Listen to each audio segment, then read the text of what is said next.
going to be to watch here is whether or not President Putin, according to Trump, shows a seriousness in being willing to actually come for real negotiations. Trump has made it an issue thus far that essentially, well, Putin will call me, we'll have a very nice talk. Hours later, you of course see the moment where he's back to fighting the war, right? Back to launching some type of massive, largest drone strike on Ukraine. But what I find interesting about this is, first of all, Trump has said, okay, within the first few minutes, he's going to know whether or not this is a serious negotiation. This is a serious deal. Apparently, Putin and the Russian delegation have come with like actual maps and stuff to show. So that kind of is a good sign there. But I think the best sign we've seen thus far, despite the fact that it might make for a little bit of a slow news reporting, is, of course, the fact that they're still going, right? It's been about 2 hours now. We have not gotten much of a schedule so far, but the longer this thing drags out, that obviously goes for the better, because that signals there is something serious going on and actually happening there. Now, that said, I think it's also an interesting factoid in terms of how this actually came to be, right? Because there's kind of this filibustering by, frankly, both the Russian and Ukrainian side in terms of, telling Trump what he wants to hear, but not really being serious about it. The big game-changing moment, I think it's worth noting here in the brokering between the two, was that recently, as Trump was getting fed up with like the kind of grandstanding here, he threatened to put sanctions on India, right? Essentially tariffs of 50% and further economic pressure. And the reason that's so significant is because thus far, the way that the Russian economy has essentially been surviving through all the Western sanctions is to just sell through India, right? Everything comes through India. India still has essentially free trade with Russia. And Trump, after years, by the way, I find it highly ironic that the prior administration that I'm sure we're all well familiar with basically claimed to be so anti-Russia, right? Maximum pressure campaign, Putin needs to stop. It's just utterly unacceptable. Never thought once, or I guess was maybe too scared to provoke an ally or whatever stupid excuse they want to use on that front, to actually go forward with the very obvious thing, right? They're using India to get around the sanctions. And then notably, look how this timeline played out. After months of the filibustering, essentially, what happens the moment that India steps in, that we step in and say we might be tariffing them, is suddenly Putin wants to meet, right? Suddenly they're showing up with the map. Suddenly there seems to be a serious push, at least a huge development here in terms of ending this war. So I guess that shows a couple of things. First of all, how frankly incompetent or dishonest, obviously, the prior administration was. Secondly, but also on top of that, the power here that economic leverage can have, right? We've seen thus far, essentially, the way that Trump has brokered these pieces with whether it was Cambodia and Thailand, India and Pakistan. I think I'm missing one other there, right? The war in Africa, and then you had Armenia and Azerbaijan. He basically uses the leverage of trade, right? The economic and geopolitical philosophy here of Trump has essentially been, look, guys, please stop shooting at each other so that way we can make money. And we once again have seen that strategy, at least, at the very least, I should say, gain a peace summit, at least in Alaska. So, there you have it on that front. Trump has made it clear his goal by the end of this is to hopefully have a ceasefire. He's been of the opinion, of course, that, well, you can't really have a serious negotiation if we don't all stop shooting each other. Now, that said, there are some interesting things to note on that front. First of all, is the question of, I guess, why thus far you've seen, so obviously Zelensky in Ukraine, I don't know what's going on with that, but he has always been completely unreasonable in terms of the requests he wants. It's very clear, right? He has obviously no intention to end this war. But lately, in recent developments, I think actually as of this month, we've seen Russia make serious territorial gains in Ukraine, which probably is to be expected there, right? Obviously, the longer that this war goes, the more that will, in the end, ultimately favor Russia, right? Russia is the bigger country. But I'd also point out, I think that's why thus far Putin has sort of signaled like, yeah, we'd be willing to talk. Yeah, we can negotiate. Yeah, we don't really want this war. But he's not really serious about that, right? Because I think for Putin, what he's been seeing is just a ticking time bomb, right? Again, the longer it goes, the more Ukraine runs out of resources, of manpower, all this stuff. Russia is in the position where they don't really need to negotiate. That was, of course, until very key point here. As I said, those threats of India sanctions came in, because that is something that would actually hit the Russian economy hard, because again, these Western sanctions have done very little just because they keep on circumventing them through India. So, there you have it. We've heard a further criticism today from European leaders. They're essentially mad that Zelensky is not at this meeting, but of course, right? They're probably mad they're not at the meeting as well, because just completely unserious on that front. And that said, it's also worth noting here, as I'll show you here in a second, where is that clip right here? Apparently, Putin actually came with possibly hundreds of business leaders from Russia who want to capitalize on the peace with Ukraine and potentially strengthen their economic ties with the US. And I obviously find that to be a very promising sign because of this idea. Again, the Trump philosophy here is, well, human beings are kind of cynical, right? They don't just end wars because they believe it's the right thing to do, although they should. No, the real alternative is to show, hey, there's an economic incentive to do that, right? Again, the world philosophy here, the peacemaking philosophy of please stop shooting at each other so that way we can all make money together. Take a listen. We know that the Russians brought along a huge delegation. It includes possibly hundreds of Russian businessmen who want to capitalize on whatever comes out of this and potentially seize on opportunities to strengthen economic ties and get around some of the sanctions that have been keeping Russia's economy down, looking to sort of enjoin the two economies and bring Russia back into the world economy. That might be out of the question if President Trump does not get what he wants out of this meeting, which is to be a ceasefire. He told reporters on Air Force One he's going to be very unhappy if he doesn't get one today. And he has repeatedly threatened severe consequences, including those secondary sanctions. We know that the Russians... So pretty interesting stuff to be watching, to say the least. Now, with that said, it's worth noting, of course, that the media is trying to do everything in their power to downplay what's happening, right? CNN. It's interesting, always trying to get in the way of Trump's global negotiations or foreign policy. You saw the same thing when he was brokering trade deals and they said, no, it's not happening. No, you can't trust our president or whatever. But of course, our media rooting against our country. What else is new there? That said, today, this CNN host brought on a Ukrainian parliament member to do what do you think is the goal of this interview, right? To, hey, please say something bad about Trump. Please say, how dare you meet with Putin? That's so evil of you. Don't you know we're being invaded? Don't you know that instead of trying to bring about a realistic peace and an end to the bloodshed, you should have this blind fanaticism that, throw every Ukrainian to the front lines in the end or something like that. But of course, doesn't even get the response he wants from this Ukraine parliament member when she replies that, quote, well, he's the president of the US, so what I hope for him is not even to represent Ukraine with dignity, but to represent the US with dignity. So take a listen here to that. Pretty funny. Do you believe that when Trump meets with Putin in just a few hours' time here, that he will represent Ukraine fairly, that he will keep Ukraine's interests close to heart? Well, he's president of US. So what I hope for him, not even to represent Ukraine with dignity, but to represent US with dignity.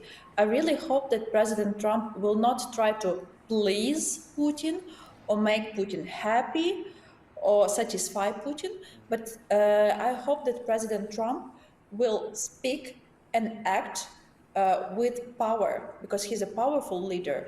And as he numerously said, there is only one language Putin understands, the language of power, the language of force. So this is what I hope for. And I hope that he will actually use the card of the secondary sanctions, the strongest card that US and President Trump has on hand. What a question. Do you hope that the president of the United States pursues another nation's interests in the peace deal? Yeah, pretty interesting, right? Pretty interesting framing. Now, we also saw earlier today, there was a pretty unique, I guess, approach to the situation, because they actually allowed Putin to ride in the U.S. presidential limousine, obviously the beast, which some people noted, right? I don't know, token of goodwill, token of trust, something like that. We also have, of course, this comment by Hillary Clinton. Furthermore, she goes on here and she stated actually recently, now people are taking this, in my opinion, massively out of context, but she said, and I quote, "If Donald Trump negotiates an end to Putin's war without Ukraine having to cede territory, I'll nominate him for a Nobel Peace Prize myself." Now, here's the thing is, I truly think this statement, ironically coming, many people forget this by now, from arguably the single worst Secretary of State in U.S. history, although I don't know, maybe W. Bush's one has something to say about that, is look at the framing here, right? This is, and you already know this is coming, because the realistic end of this war, as everyone knows, is going to result in Ukraine having to cede some territory, okay? And people can get mad at that. They can say, no, it shouldn't be that way. But obviously it is the case that Russia has taken some territory. I don't see any outcome where you're going to convince them and convince Putin that, hey, I fought this war for years and let me just like give up everything because the West asked me to. No, that's ridiculous. And by the way, if this were somehow possible, it would have been done by Joe Biden, who had a very similar foreign policy stance. But obviously that's not the case. Obviously there's going to have to be some type of brokered negotiation, brokered peace here. But there you see the framing from Hillary, right? People are saying, oh, Hillary said she'd nominate Trump for a peace prize. That's so cool and all. Completely ignoring the fact that the caveat there is Ukraine cedes no territory, right? And this, of course, sums up, by the way, the foreign policy stance, I guess you've seen from the both like the liberal establishment and the neoconservatives on this war, which is essentially bumper sticker slogans, right? Which is ironic because back during the Iraq war, that's what neoconservatives accuse the people who are against the war of engaging in. Like, oh, you're just in like this vague ideology, like you don't understand strategic interests and all of that. But now somehow that is completely flipped where, you know, these people have no actual substance to say besides, oh, we have an obligation to stand with Ukraine. Oh, Putin is a war criminal and all that. And I'm like, okay, that's all fine. But what actually is your strategic goal in this war, right? What is the point of giving these arms to Ukraine? What do you want them to achieve? And notice thus far, notice under the Biden administration, the answer there was very vague. He would always just say, well, we're going to keep on doing it until Putin stops. Okay, well, that's not really a very specific thing. Like, again, what strategic do you want the line to be here? Do you want it to be there? But now you have Hillary Clinton, of course, citing that very thing. No, Ukraine should cede no territory, probably going to also parrot the ideas here that like somehow, despite the fact that Russia is winning this war, if Trump doesn't give Crimea back to Ukraine and everything to the east, that means he's lost and he's Putin's puppet. And it's like, okay, so what is the alternative to that, right? So what would it take for Ukraine to cede no territory? Well, obviously, the goal of Hillary Clinton, the goal of all of these people, they've never wanted peace in this war, is to essentially continue a forever war. Hey, sound familiar? Sound a lot, by the way, like many of Hillary Clinton as Secretary of State under the Obama administration, her decisions in the Middle East, right? Her decisions in Syria, her decisions in Libya, to go on and do this, except, again, even if that's the case, here's my thing on this, right? Here's what I've been saying for years.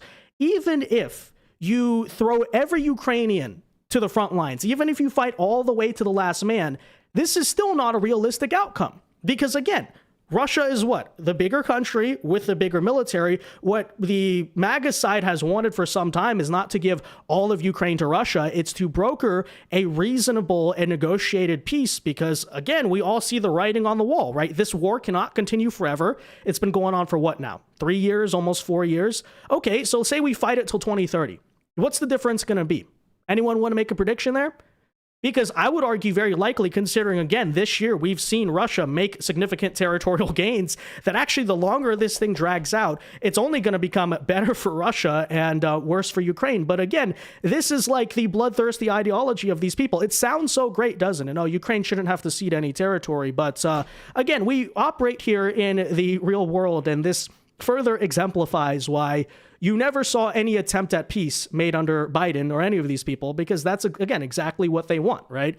And you see a lot of this vague terminology from some of these people like, oh, well, we do want peace in the war. Oh, we do want a ceasefire. But notably, when push actually comes to shove, you never see that being the case. So I'm going to make an official prediction here that according to Hillary's own guidelines, she will indeed not be nominating Trump for a Nobel Peace Prize, right? We will, I assume, sometime under Trump's term, we probably will have an end to the war. We'll have an end to the bloodshed. And all they're going to say is that he sold out to Putin, right? He brokered, he operated in the terms of realistic foreign policy, and that is apparently surrendering to Putin. Because again, if you don't operate off of this like bumper sticker where war criminal bad, invader bad, therefore we can never have peace. Yeah, not very realistic, definitely, to say the least there. So again, totally fitting from the worst Secretary of State in U.S. history. Of course, we also saw, very interesting here last night, just 24 hours before the peace talks. And look, I'm not here to, say that like both sides have not been fighting the war, but I do have to say I find this to be a little bit of an attempt by the other guy in this conflict to sort of undermine what's about to happen today in Alaska, where Zelensky apparently ordered one of the largest drone attacks of this war headed towards Russia. This is the night before the peace talks in Alaska and Trump, right? So you can see the map of that there. And I have to say, right, this stands as nothing to me other than a complete middle finger to Trump, a complete middle finger to the United States, who's trying to bring about a peaceful resolution to this war. And I'm not saying Putin hasn't done the same thing, because he has, he's picked up the phone with Trump also, and then hours later you see a drone strike. But imagine that. You're 24 hours before Russia and the United States are about to have a historic meeting. And what do you think to yourself? Let's launch a bunch of drones. And then this morning, we saw a Russian counterattack in response, and that kind of does make you have to beg the question, well, how serious can this be? How much can we really see this war come to an end, especially with Zelensky clearly not wanting that to be the case, and I think Putin, at the very least, being apathetic to that as well, right? I don't think he necessarily needs to end the war. It's more Ukraine that needs to end, but, this is what they're doing instead.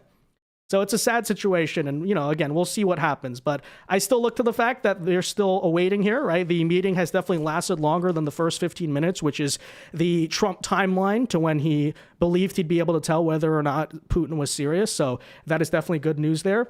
And, we'll see. So that said, guys, we'll bring you more of this in a second, but I want to give a shout out here to some of our chat. So let's read what you guys are saying about all of this. Paul says, how do you cede territory that's already been taken from you? Well, I don't know which side you're saying that from, right? Are you asking the Ukrainians that or the Russians that? But again, I will reiterate this point, which is the war has happened. What's done is done. And again, what do these people really want us to do somehow? Like how are you somehow going to go to Russia and say, just reverse everything you've gained during this war and go all the way back? And Russia's going to ask why. Like, what leverage do you have to say that? And there's going to be no answer. Short of, threatening nuclear war or threatening to put U.S. or NATO troops on the ground, what's the solution there, right? What is Hillary Clinton asking for? It doesn't even make any sense, right? Although, who knows? Maybe in the end, that was always their goal, right? They never said it. They understand it was risky. But in the end, right, what happens when Ukraine runs out of manpower and you keep this war going? Are they going to negotiate then, or are they going to start demanding, NATO troops to be fighting the war?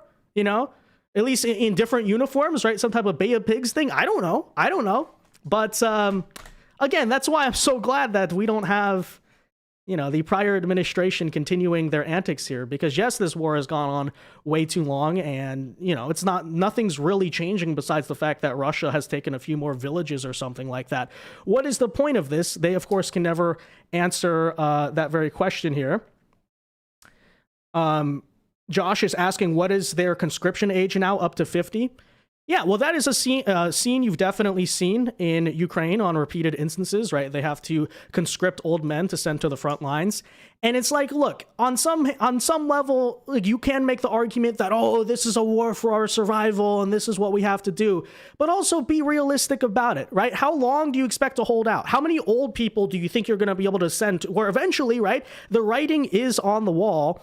And, someone who ought to be truly supportive of what's going on right now is actually Zelensky, because you want Ukraine to be a country and a functioning country after this war. And, the longer this goes, okay, so pretend the US, pretend NATO have endless pockets. Sure. And I guess they kind of do, right? Let's just keep running up our debt on wars. Fine, whatever. At what point will Ukraine even have the people to fight this war? you know? So that's definitely the situation you're seeing here. Let's see what else we got going on in the chat.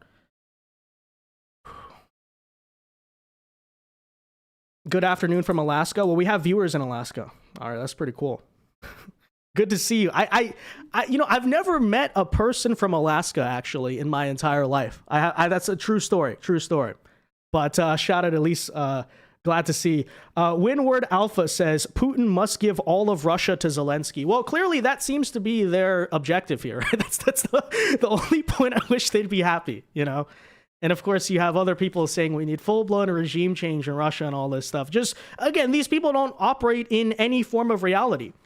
And frankly, neither do the European nations, although as we kind of saw recently, this was something we covered, I believe, back in March. But one, I guess, sign of positivity that you could see potentially swaying a little bit of, say, European opinion on this war is the fact that, well, if you may remember, after that meeting where infamously Trump ran Zelensky out of the White House, right? He said you were being disrespectful, you don't have the cards and all that. What did Zelensky do? He immediately went to the UK, if you remember this, to meet with Keir Starmer, to meet with all of the European leaders there.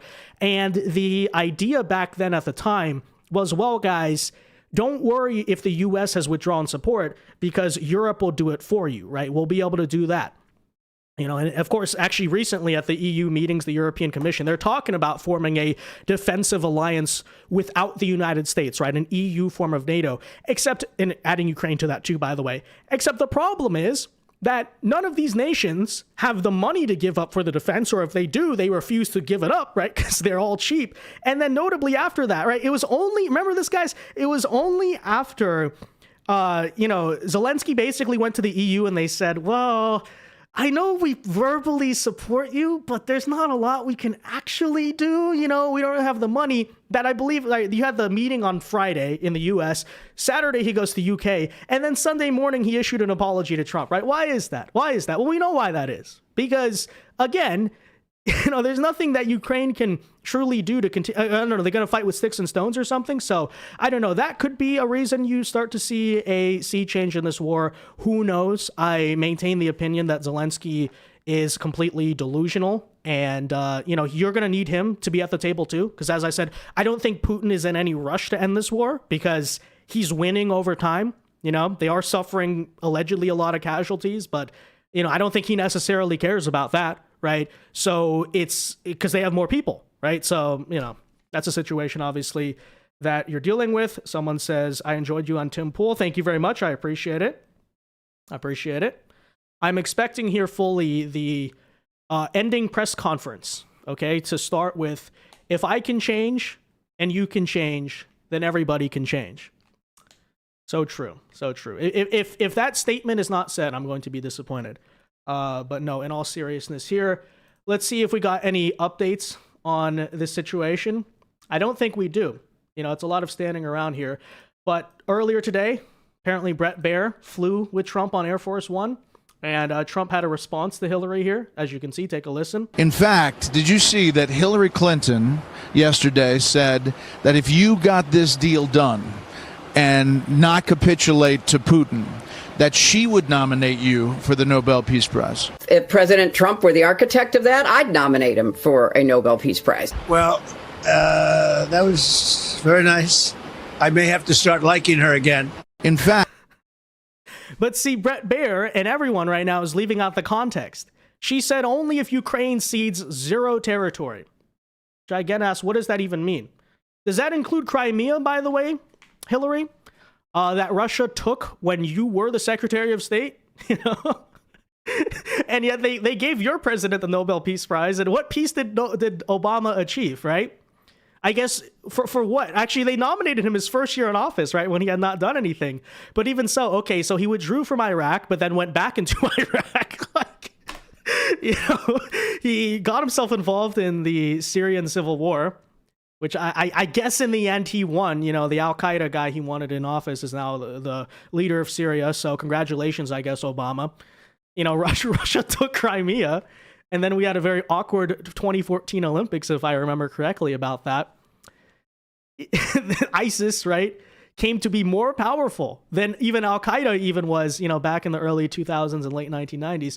So, there you have it. Now, here was, of course, Trump reiterating this statement that, hey, if this meeting is successful, I will know very quickly, right? Saying here, quote, I think it's going to work out very well. And if it doesn't, I'm going to head back home real fast. Well, again, worth noting here, we've been going for about 2.5 hours. And indeed, they have not left yet. They have not done the joint press conference. So again, that might be a sign for positivity, or who knows? Maybe they're just standing in there and singing songs, but take a listen.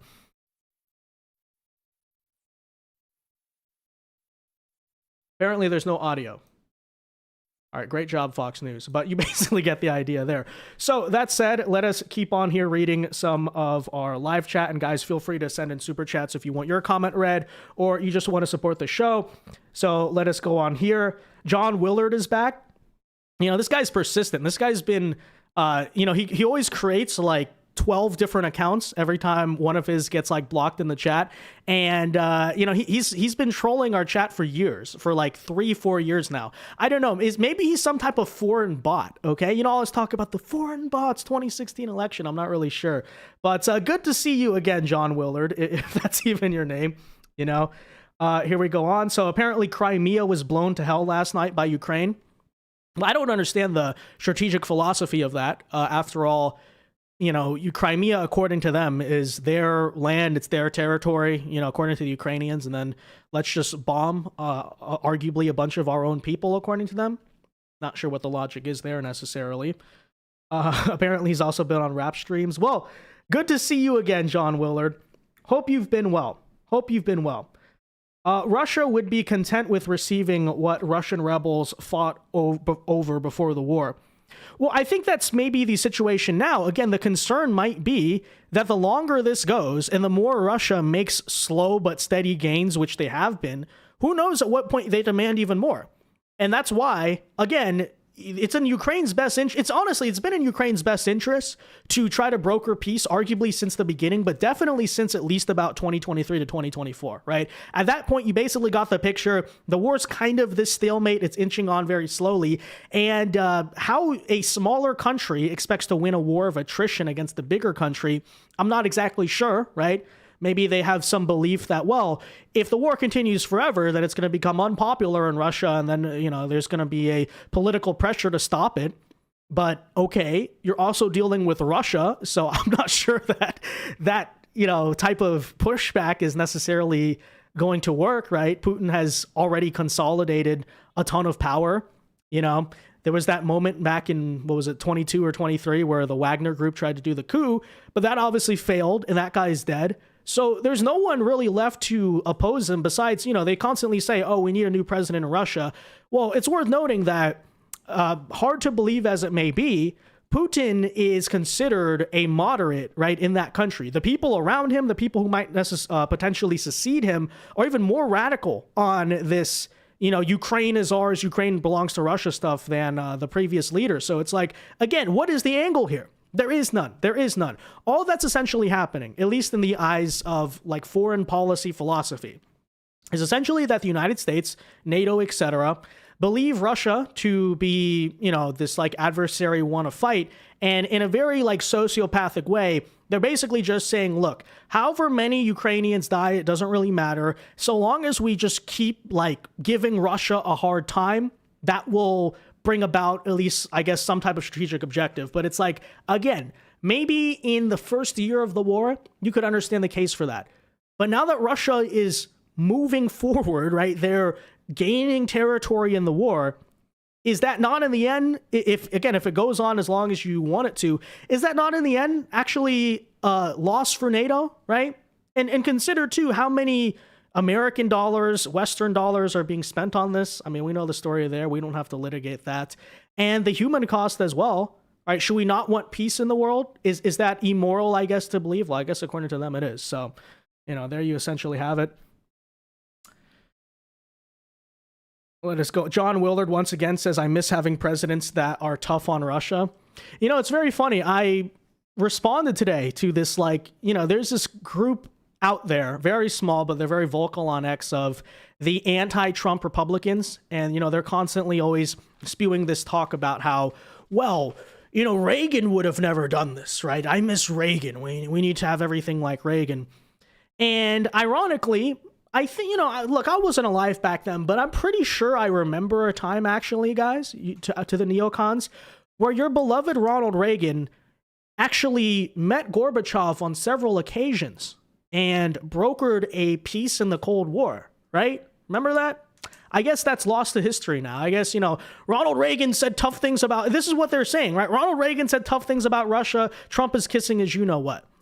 That's not actually the history of Reagan's presidency. Yes, in the beginning, there was a back and forth, just like, by the way, Trump has applied some pressure to Russia. But in the end, the goal was what ultimately? Peace through strength, right? And, that's exactly, Trump meeting Putin in Alaska today is no different than when Gorbachev came to the White House. But according to the neocons who always want to constantly cite Reagan, I don't know if they have selective memory or they just don't want to acknowledge or remember this to be the case, but you know how that goes, right? It's very funny in some ways how the anti-Trump people who try to say, oh, the Reagan Republican Party has been hijacked. I mean, on some level is true, right? I think when it comes to trade, when it comes to things like immigration, yes, Trump is a polar opposite 180 from all of that. But on some issues like this, don't get me wrong, it's a completely different geopolitical situation, right? We don't live in the Cold War anymore. We need to approach geopolitics in a different way. But still, even on that front, there's more similarities than neocons actually like to accept, okay? Because the end of the Gorbachev-Reagan exchange was not a war. It was not a bunch of fighting, right? It was a peace deal, okay? Similar to what's happening now.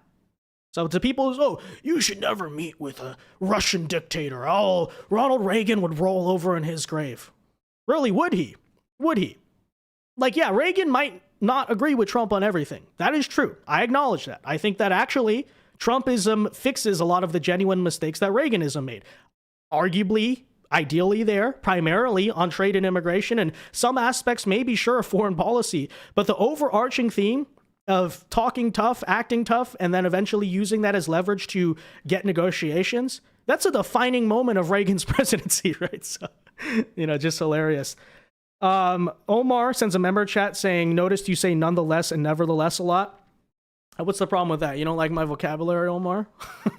Thank you for the member chat. Someone else here says Ukraine is damaging the fuel manufacturing and distribution to Russia to the point they're having problems supplying themselves. Well, I mean, look, Ukraine has done some things, right, to stifle the Russian war effort. I mean, that's true. I think a lot of people thought initially that, Kyiv would fall in 2 to 3 weeks. But that said, again, how long can you really keep up that fight? And will endless amounts of Western arms with a decrease in manpower, you're now having to drag old people to the front lines, is that going to save the situation? And again, what is the goal of that? Or what is that really going to achieve? Maybe you take a couple more inches of territory back or something, fine. But we all know the inevitable outcome of this is not Russia ceding all their territorial gains. It's basically an impossibility. And when I look at the world, right, this is my rule with basically anything when it comes to foreign policy, I try to operate in reality, in the reality of the present, right? Same thing, with the whole Israel-Palestine thing. It's like, people can have these grievances that go back decades and all this stuff. I look at it now and say, look, so this is a situation we're living in. I can't fix the past. I can't change the past. But what is the best realistic path towards peace now in 2025, right? And I think in order to do that, you have to drop the slogans. You have to drop the historical grievances and ultimately look like what's the situation now and what's the best way out of it, right? You have to think in the present. So, and frankly, again, a lot of the globalists on foreign policy, especially towards this war in particular, have not thought like that, right? All they have is these Cold War, these reinvented Cold War talking points that are very vague. They just say, oh, there's Caitlin Collins, by the way, on the screen. They just say, whatever, Slava Ukraine, we have to stand up to Putin. But it's what does that actually mean? They don't have an answer, right? And, that's the difference now with this administration is every single brokering of peace or attempted one you've seen is trying to operate in some type of realistic position, right? Armenia or Azerbaijan, for instance. Did they get there and have some 100-year-old talk about every grievance or every wrong we've done to each other? No, it's how do we go forward And by the way, how do we make money in the process, right? So here you see the reporters now filing in to the press room. So I believe we expect to see here, guys, any moment now, or at least very soon, we should be seeing the Trump-Putin press conference. If that's what happens, who knows? Trump might come out alone. Actually, I believe the press secretaries of each respective country are supposed to be coming out first. Interestingly, there is a U.S. presidential seal on the Russian side of the stage. I'm not sure what's up with that, but okay. So let us going on here. Let's see what else we got going in the live chat. Haas says, should we be best friends? No, probably not. They're not trustworthy enough, but we cannot be enemies anymore. That's my exact stance toward the situation too. And by the way, is anyone really trustworthy in the world? No, I think ultimately at the end of the day, every nation, whatever slogans you want to put on it, whatever speeches these people want to give about like our shared values with Western Europe and all this stuff. No, ultimately everyone acts in their own self-interest. Okay, I don't think you can trust anyone in the world. That includes even Canada, right? As Trump has kind of brought that issue out of nowhere. Yeah, because everyone ultimately acts in the self-interest of their own nation. But that said, is this approach, has it been working? No, obviously not, right? And has it been a good thing even strategically for Russia to go fully in the hands of China and Iran and for them to all kind of form this like mutual bloc against us? No, probably not. What you want to do is you want to get in between all of your rivals or adversaries, kind of keep them isolated, right? In a smart way. You can use economics to do that, by the way. You can use business. You can use trade. That's what Trump has tried to do. And, not have to fight the whole world at once, I guess you could say. Because that's not smart, right? That's not smart. All right, let's go on here to look at some other comments in the chat. Putin used to be very pro-West and integration with Europe, but Europe and the U.S., but Clinton wanted to keep Russia in the back pocket as a potential threat, so they opposed it. Yeah, I mean, that is definitely a true part of history, right? We could have taken a different approach post-Cold War to, again, as Haas even there in the chat says, no one said you're making Russia your best friend, but this approach of kind of like over time geopolitically isolating them, well, it would be a smart thing from our perspective or something if they were truly isolated. But what happened simultaneously in the 21st century, right? The rise of China, and now the two are like, kind of glued together. Now, they don't necessarily have to be glued together, but this is the exit ramp, right? Because if you can't get this stopped and this thing drags on, and the sanctions come in and all that stuff, right? Ultimately, all you're going to see, yes, is the strengthening of the ties between Russia, China. India's kind of like in the middle. They might go over to the Eastern Bloc, who knows, right? But that's why it is so, when you actually break it down in terms of America's interest and sort of our power structure in the world, it's not in our interest to keep on, we drain Russia of more resources. Maybe we hurt their economy more. Okay, fine. But when you think bigger picture about this, it's not smart. Right? Because think about this, the impacts of that in 20 years, right? As you'd have to imagine, right? Tensions in the world are probably going to get stronger over time. What happens when you're dealing now with a block of nations that for decades have been consolidating together, right? And, maybe Russia alone couldn't do much against the US, China, maybe some shortcomings there. But what happens when they're working together? And does anyone think about the long-term impact of that? No, all it is right now is just these slogans about how, Russia's bad. Hey, remember the 1980s? We have to just like blindly fight. Well, that's what Trump's currently trying to save the world from. We'll see if he succeeds. I guess we're going to find out here very, very soon. So let's see what else we got going on here in the chat.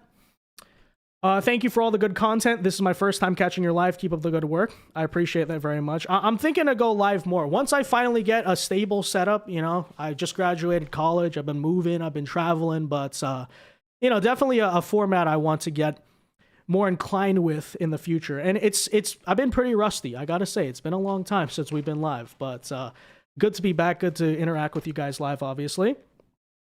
It's only one guy with politics, one figure in politics with balls in the EU, which is Viktor Orban from Hungary. Really, the guy makes deals with Russia normally and winds, I'm guessing, like thinking there on the long term. Yeah, but you know what's happening right now in the EU, right? The writing is on the wall. They're already voting to kick out Hungary from the European Union. Based on what? You know, is Hungary actually like violating true rules of the charter or something? No, it's literally, it boils down to basically Hungary disagrees with the EU on the war, and also maybe even arguably a bigger issue, the migration crisis, and a supposedly democratic body, right? The EU is supposed to be a parliament. It's supposed to have elected representatives from all the respective nations. What do? You disagree with us, right? You're voting against us or whatever, the EU. We're destined to kick you out. I think recently they stripped Hungary of voting power in the EU, if I'm not mistaken. I don't know, you European experts can correct me on that. But yeah, the writing is on the wall there. And then, again, I say to the EU in this case, right, just like we said about Hillary Clinton and the American war lobby, how is that smart, right? So you're going to like, I mean, look, someone could make the case that Hungary and Poland and those Eastern countries should leave the EU anyway. But from the EU's perspective, okay, so we're going to lose manpower. We're going to lose economic power because we drove out like the democratic voices of certain people. And then what happens, right? In that case, I mean, there's two possibilities. Either Hungary and Poland open some type of, I don't know, relationship with the United States, or, right, they start moving closer to Russia, which, guess what? Is that good for the EU?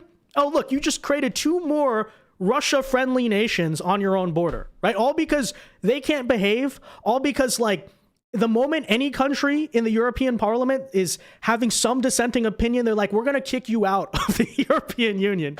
But it's a democratic body, by the way, guys. You know, they have elected representatives. We know that's not the case, okay? But nonetheless. All right, let's see. We got a comment here in the live chat. Let us go on. Yuri for $10 says, what do you think about Nick Fuentes? All right, look, we're not going to get into that right now. Me and Nick have had issues going back many years, but look, can we focus on the Russia-Ukraine thing right now? Okay? That's all I'm going to say on that front. Not here to relitigate old drama, frankly. Bro, I'm from Poland. We, I guess, do not support immigrant politics. Yeah, I know, but that's precisely why the EU is trying to kick you out. That's why the EU, by the way, tried to so heavily interfere with the election you guys had very recently, but ultimately they failed. Very narrowly, but, you know, they failed. So, glad to see it. I think I saw a statistic, by the way. Correct me if I'm... There's a statistic of the Polish economy versus the UK economy, where you guys have either caught them or maybe surpassed them in GDP per capita. And interestingly, they did that without opening the borders to third world, you know, migrants, essentially, right? And it really does beg a very interesting question. And I think you're seeing the same phenomenon right now on trade as well, which is the philosophy that, like, oh, well, you know, America needs illegal immigration because otherwise, what is our economy going to do? We need global free trade at all costs. That's not even necessarily free. But, you know, think about the prices. Think about the economy. And then magically, somehow, right, while maintaining social cohesion, you have a nation in Poland that now surpasses in economic growth the nations who did take in the migration, which allegedly is supposed to be an economic gain. But as you see, it's not. It's actually not, right? And in many cases, it's an economic drain on top of all the social problems. Because guess what? A lot of these refugees, quote unquote, that they're taking in, are they actually working? Are they actually paying taxes? Or are they actually being drains on the economy, on the government funding, all of that, right? You think about the quality of life issues too, especially in a lot of the European nations that have a universal healthcare system, right? So what happens at that point when your system that, you know, they like, allegedly decades ago it was good or it actually worked or something, and, you know, maybe universal healthcare can work on very small scales, right? Like small communities, small countries, right? High social trust, all those things. But now what do you have? You have a system where the healthcare is overcrowded. You have, of course, the very real fact that, as I said, a lot of these migrants are not actually net economic and tax gains, they're economic drags. So you're going to have a system with too many people, not enough tax revenue, and the system, guess what, bankrupts itself. Or you raise taxes, but then what happens, right? A bunch of the people in these countries form numerous quality of life issues that actually have the economic capital to be, paying the tax revenue and all that. They flee, right? They go live somewhere else. So I know I'm like criticizing Western Europe for that right now, but it's a similar problem you see obviously in the United States. It's not, confined to one part of the West, but it really does bring a lot of questions in about the kind of global philosophy towards all this stuff that we've been practicing. Because when you break it, it might sound great in practice, right? Or in concept, I should say, in theory, that, well, if you have free trade, if you have free migration, which, by the way, go hand in hand, it's part of like the same economic belief that, more movement of goods, of people, of workers is good because it's going to maximize efficiency. It's going to, bring down the costs, and you're going to have the most options, and it's good for capitalism. Again, that sounds great in reality, but in practice, what is happening? Is any of that stuff being fulfilled, right? Have Americans, have Europeans, have anyone seen the actual supposed economic gains of both open borders and open trade?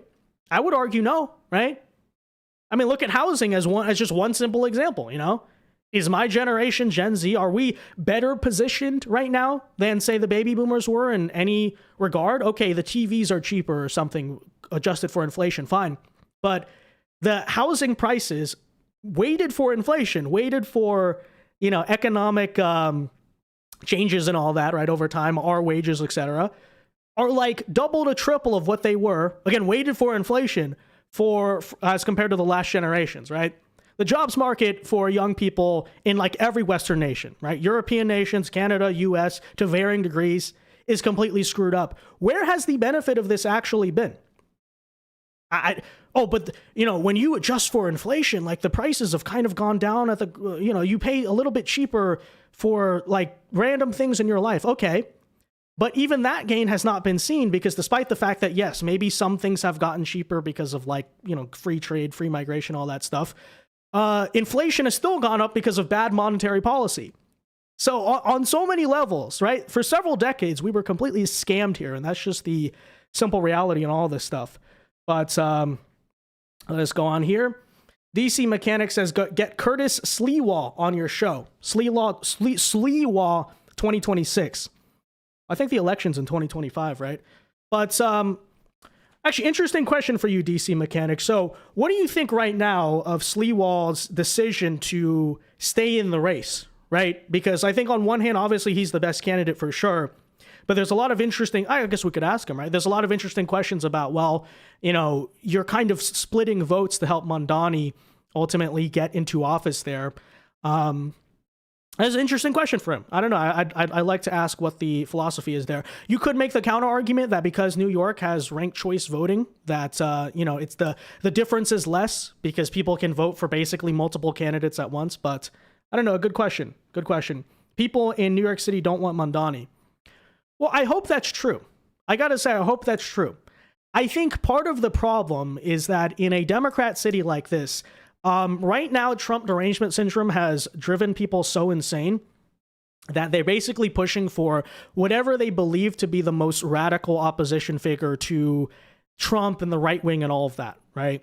But we'll see. We'll see in November. I think the problem, though, is that the opponents of Mondani, whether that's Cuomo, Adams, and Sliwa, they're kind of running in this four-way race where it's like, okay, you have Mondani, and you have, let's say, like half the city supports him about.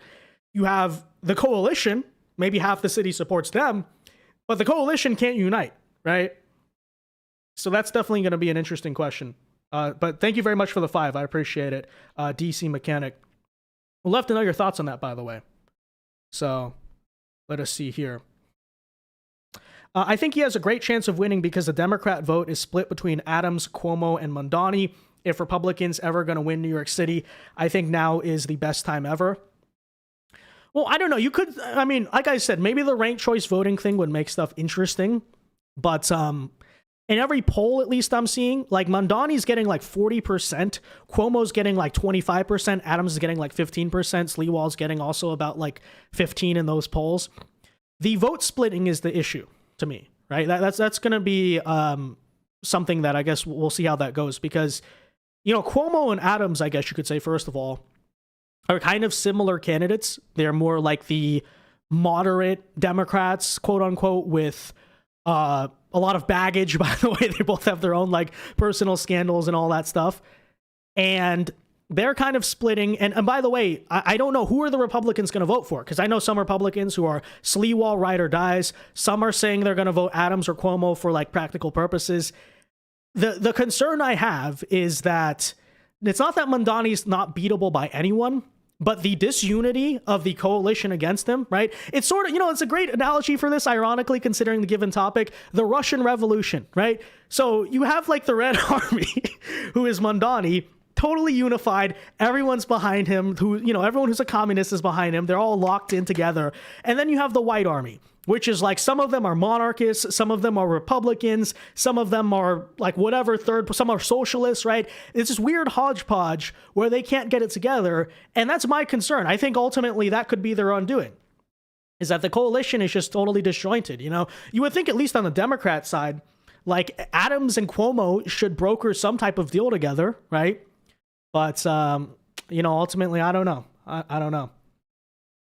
But let's see here. What else we got going on?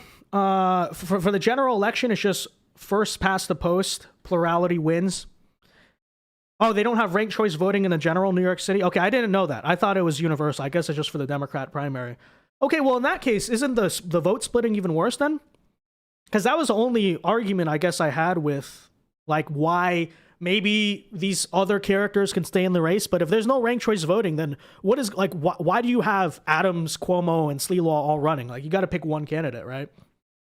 So that's going to have to be something to see. TDS is like brain cancer, Old Wolf says. I like Trump.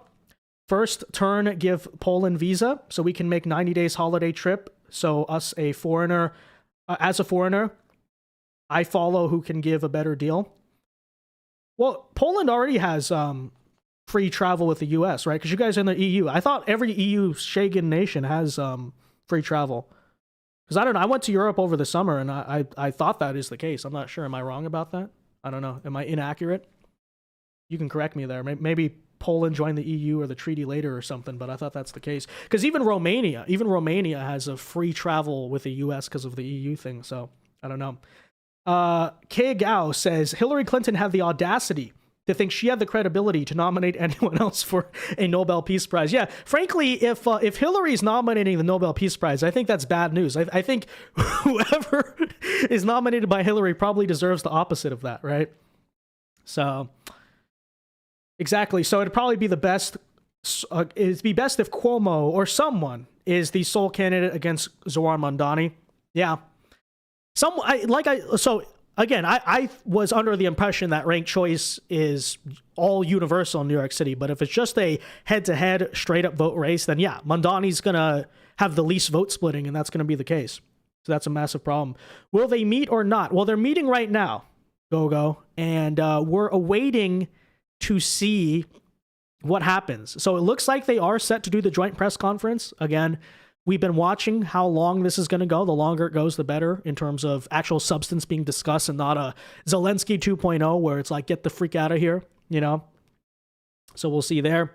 Is Arnold Schwarzenegger planning to run against Gavin? Well, I think Arnold is he termed out? Actually, I guess not, right? Because Jerry Brown was governor in like the, 80s or whatever. And then he came back. So I think in California, you are allowed to only do 2 consecutive terms, but I guess you can come. I don't know. Someone could correct me. I don't even know what the law is on that. I just know Jerry Brown kind of did like 2 different rounds as governor.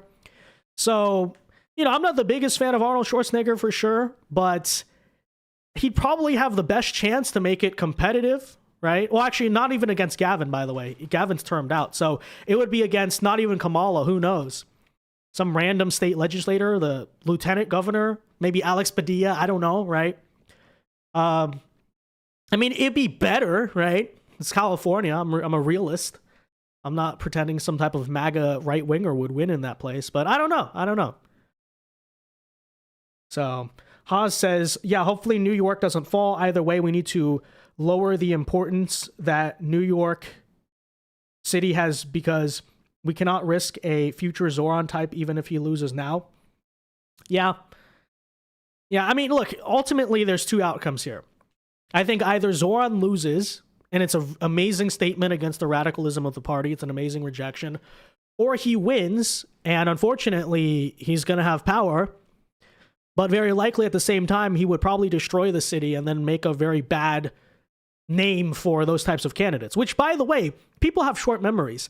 This already happened, right? If you remember Eric Adams, why he was elected back in 2021, he actually was the moderate Democrat in that race. He was the guy who said, I'm going to be pro-police, I'm going to be tough on crime, I'm sensible, all this stuff, right? Now, there are mixed opinions of how he's done as mayor, right? I think the first 2 years especially, he was a complete disaster. He just betrayed everything he said he was going to do.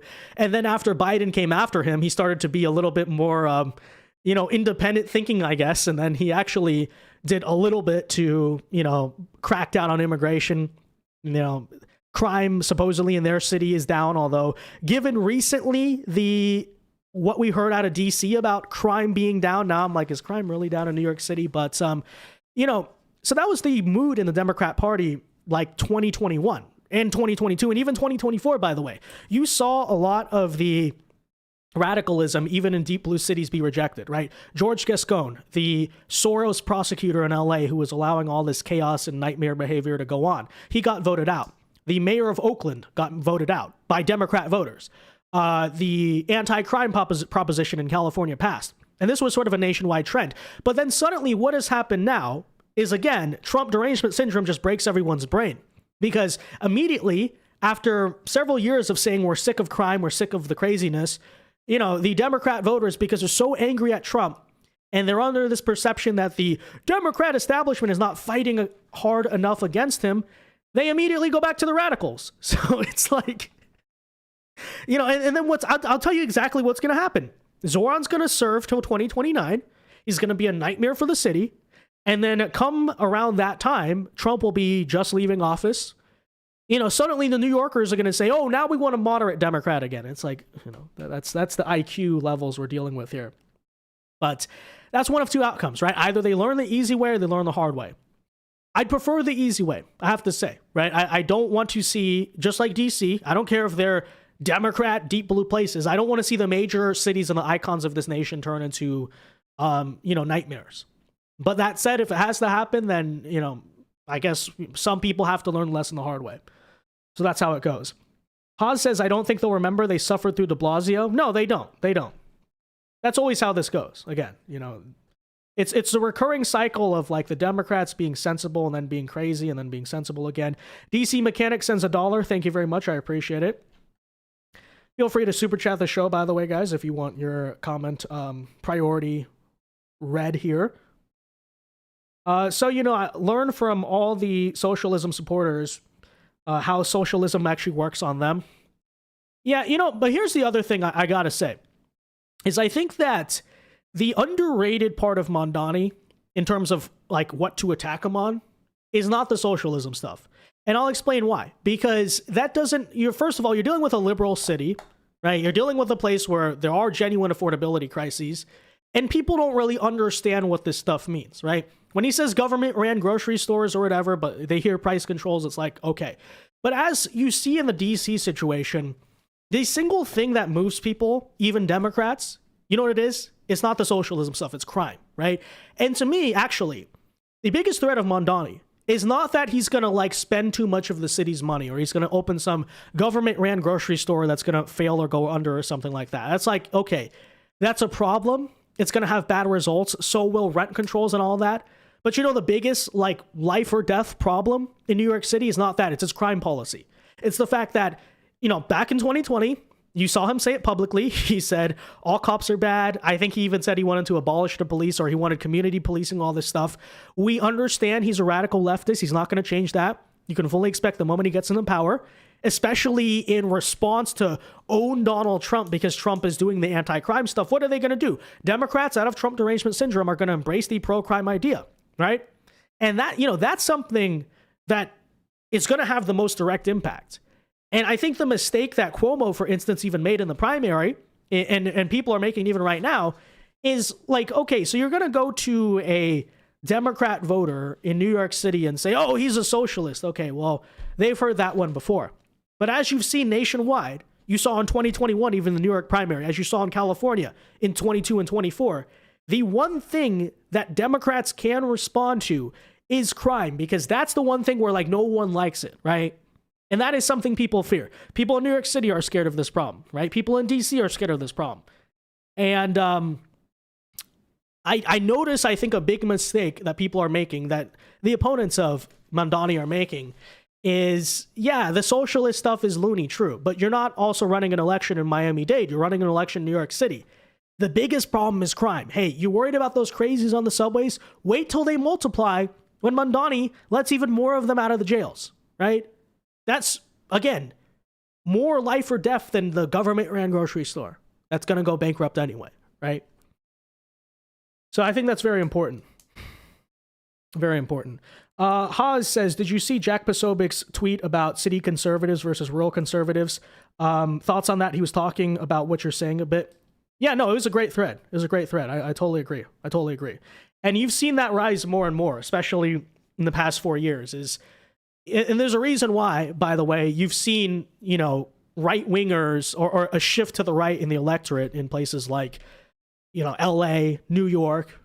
Actually, I'm not sure about New York City, but I know LA, 2024, it's still blue, but I think it swung like, 10, 15 points to the right. Why is that? Because there's a lot of people in these cities who maybe used to be Democrats, but they're being completely radicalized by what they're confronting head on. And I'm not necessarily saying that, oh, the cities are going to turn red because of it, but it is sort of ingesting this new thought in the conservative movement that I think Trump fully understands, right? Right now with the federalization of DC, one comment I had about it is I don't think that any other Republican leader would have ever really thought to do this. Like, every Republican implicitly understands that crime is a problem. But Donald Trump is someone who comes from New York, right? He comes from the cities. He's a real estate developer. He understands this. And he has a vision of America where it's like, okay, we don't just have to have the situation where the only nice places to live are like rural small towns with, high social trust and all that. No, Washington, D.C. should be a beautiful place. It should be an icon of the world. So should New York City. So should Los Angeles. And I think to the extent that we can, it should be a legitimate priority of the Republican Party of conservatives to clean up the cities, right? There's no reason why we should be forced to retreat, right? People should live where they want to live. So if you want to live in rural America, live in rural America. You want to live in the city, you want to live in the city. But it shouldn't be a forced choice of life or death to do so, right? First of all. And then secondly, I mean, very often, I think it's a reflection of how a society is doing. How are the iconic cities doing, right? We tell ourselves we're, the world's superpower, richest nation in the world, but you go to our cities, none of our cities look like that. And it's a problem. Like, we should be able to take pride in our capital city. We should be able to take pride in Philadelphia, Pennsylvania, where the Declaration of Independence, or the Constitution, I should say, I think both actually, right? If I'm not mistaken there, was ratified, right? New York City, goes without saying. Boston, the American Revolution started there. These are all icons of our civilization, right? They're not just like, oh, Democrat crap holes to throw away. Yeah, right now they might be, but it shouldn't be that way, right? It shouldn't be that way at all. So there you have it. Let us go on here. So let's see. The press has now filed in, guys, to the room. So we're expecting something very soon here. They're leaving the meeting room, apparently. So there you have it. Momentarily. Any time now, we expect the press conference to take place. Allegedly, it's supposed to be between Trump and Putin. That will be a good sign. But we will see. We will see. Apparently, Mao Sheng here is saying that the Russian envoy said the meeting went remarkably well. Well, that's good progress. All right, good news. Maybe Hillary will have to give the prize after all. No. But Old Wolves here says, the No Kings protest was elder abuse. More people from the retirement home. That is literally the Democrat coalition in 2025. It's just a bunch of geriatrics. And as much as on some level I want to say they're selfish, and they kind of are, it's also kind of sad because all that phenomenon is you have MSNBC literally playing in the nursing home. You have baby boomers and maybe even a few silent gens, but mostly baby boomers who grew up in the era of, watching the news and all that stuff. And they're just like completely brainwashed, right? And you're manipulating people who in many cases, remember the video out of No Kings? They were literally walking out of the nursing home, right? Literally a bunch of confused people with dementia is all that you can rally to show up to, in the middle of the summer too. When did it take place? Like June 6th or something? The middle of the summer, you're wheeling out all these geriatrics. And that's supposedly the party who has the future, right? For years, the Democrats were, it's a ticking time bomb for Republicans. We have the youth, all this stuff. Well, it turns out that's not the case, right? So, I think there's other things there, right? I think on some level, obviously this doesn't apply to all boomers. Plenty of boomers support Trump. But the reason why the baby boomer generation used to be overwhelmingly Republican, and you look at the polls now, it's basically 50-50, is, on some level, I think that it's also true. The boomers were the most prosperous generation in American history, right? Everyone knows that, right? They were born into the post-war America. You could reliably have a single income, afford a house, American dream, all that stuff. They're the wealthiest people in America here today. But I think because of that, the reason why you saw something of an age gap shift in 2024, where the younger people who are generally more left went right, and the older people who are the retired people, I should say, not even older, just retired people who are generally right went left, is because I think to some level, there's a lot of, not all, again, it's 50-50, but there's this growing portion of like baby boomers who don't understand the Trump phenomenon, right? Because what is Trump, ultimately? He's an insult, I guess. He's kind of like a wrecking ball to the traditional norms of American politics, to maybe the sensitivities of people who grew up in a better America, and they don't really understand why things have changed because they've been retired, they've been out of the game, and they don't really see what's happening, right? And so they look at Trump and they're like, what is this? And that's why they feel so threatened by him for no reason, right? You see some of these boomers, it's like, why are you even so passionate? That's why, right? And on the flip side, the younger people who like understand that, America's no longer just a nation of, just work hard, you'll get a job, in 2 years you'll own a home for like 2 pennies. Like, it doesn't work like that anymore, right? They're the people on the ground who are saying, wait a minute, we've sort of been lied to, right? So I think that's of a reason why you are seeing the increase of geriatrics in the party. And don't get me wrong, not all of them are like that, right?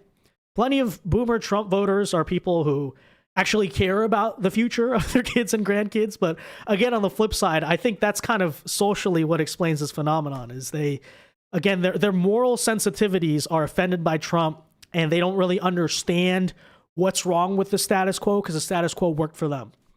As they sit in their like retirement home with like 4 investment properties, and they're like, why don't these kids just work harder? It's like, I mean, yeah, don't get me wrong. There's the snowflakes in Gen Z, sure.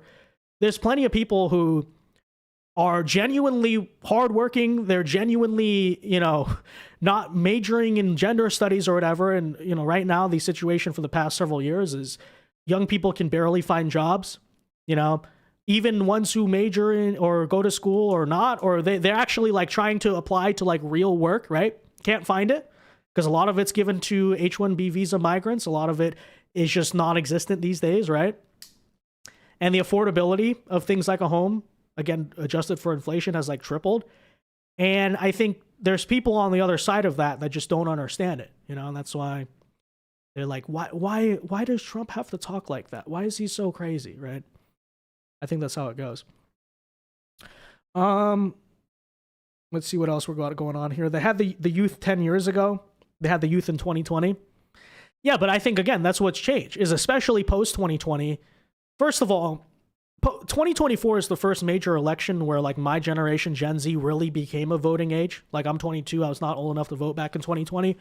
But I think mainly the COVID lockdowns, what they did there, and then the economy, a lot of us like either graduated high school or college and then left into in the post-COVID world, that radicalized a lot of people, especially a lot of young men, I think right now they say the The female Gen Z unemployment rate is 4%. The young male one is 7%, because the workforce is just like not tailored to us anymore, you know?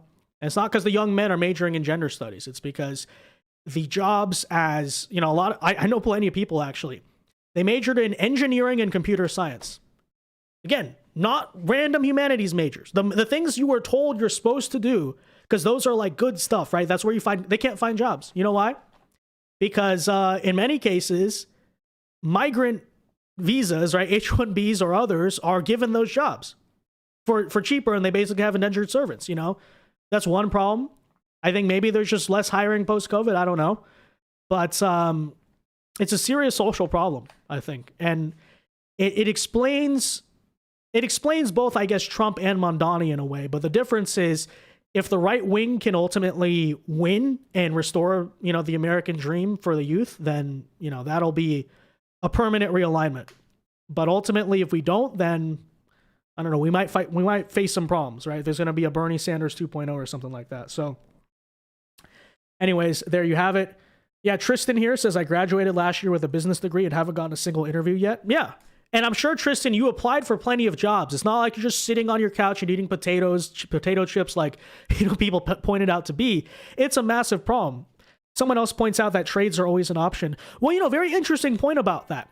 That is the one ground of optimism I see in terms of the Trump tariffs and all this stuff. And, you know, he's been kind of speaking about this, is this idea to stop looking down on blue collar work, right? This idea that actually not only is it perfectly fine and not like, it doesn't make you lesser, it doesn't make you low class to work with your hands, but a lot of these people actually are getting the best jobs opportunities right now and making more money, making way more money than the college educated people. And like, I'm not saying that it should be for everyone, obviously, but I think what Trump is doing right now in terms of tariffs, in terms of kind of rethinking the economic philosophy of America, is basically saying, look, we have this like kind of, you could say it's a fake economy in a way. I like to say that a lot, because it's like, what is the US economy post 2008 recession? It's like a bunch of, I don't know, private equity, interest, credit, investment. It's all these like things that are not really tangible. Like, we don't really produce stuff as a nation. It's all kind of just this like manipulation of markets. And I'm not saying it's not real, but there is this sort of disconnect, right? And what you've seen since, ever since, is like, well, those jobs are starting to dry up for people. And there's frankly, you have too many people who went to college for these things, but where you're seeing a shortage right now, a massive shortage, is in the trades. And now because of that, a lot of people in the trades are like making a lot of money, okay? You know, people's, plumber, right? That's a terrible job. Who would ever want to work that? The plumber right now is making way more money than the like random Gen Z college graduate who majored in computer science. That's a fact, right? And then you look later down the line, you know, you start your own business and stuff. Plenty of tradespeople I know and around, like, they're literally millionaires because they build a business off of that and all that stuff. So this is all to say, yeah, I think this is going to be a long-term realignment. I don't think it's going to be done under Trump.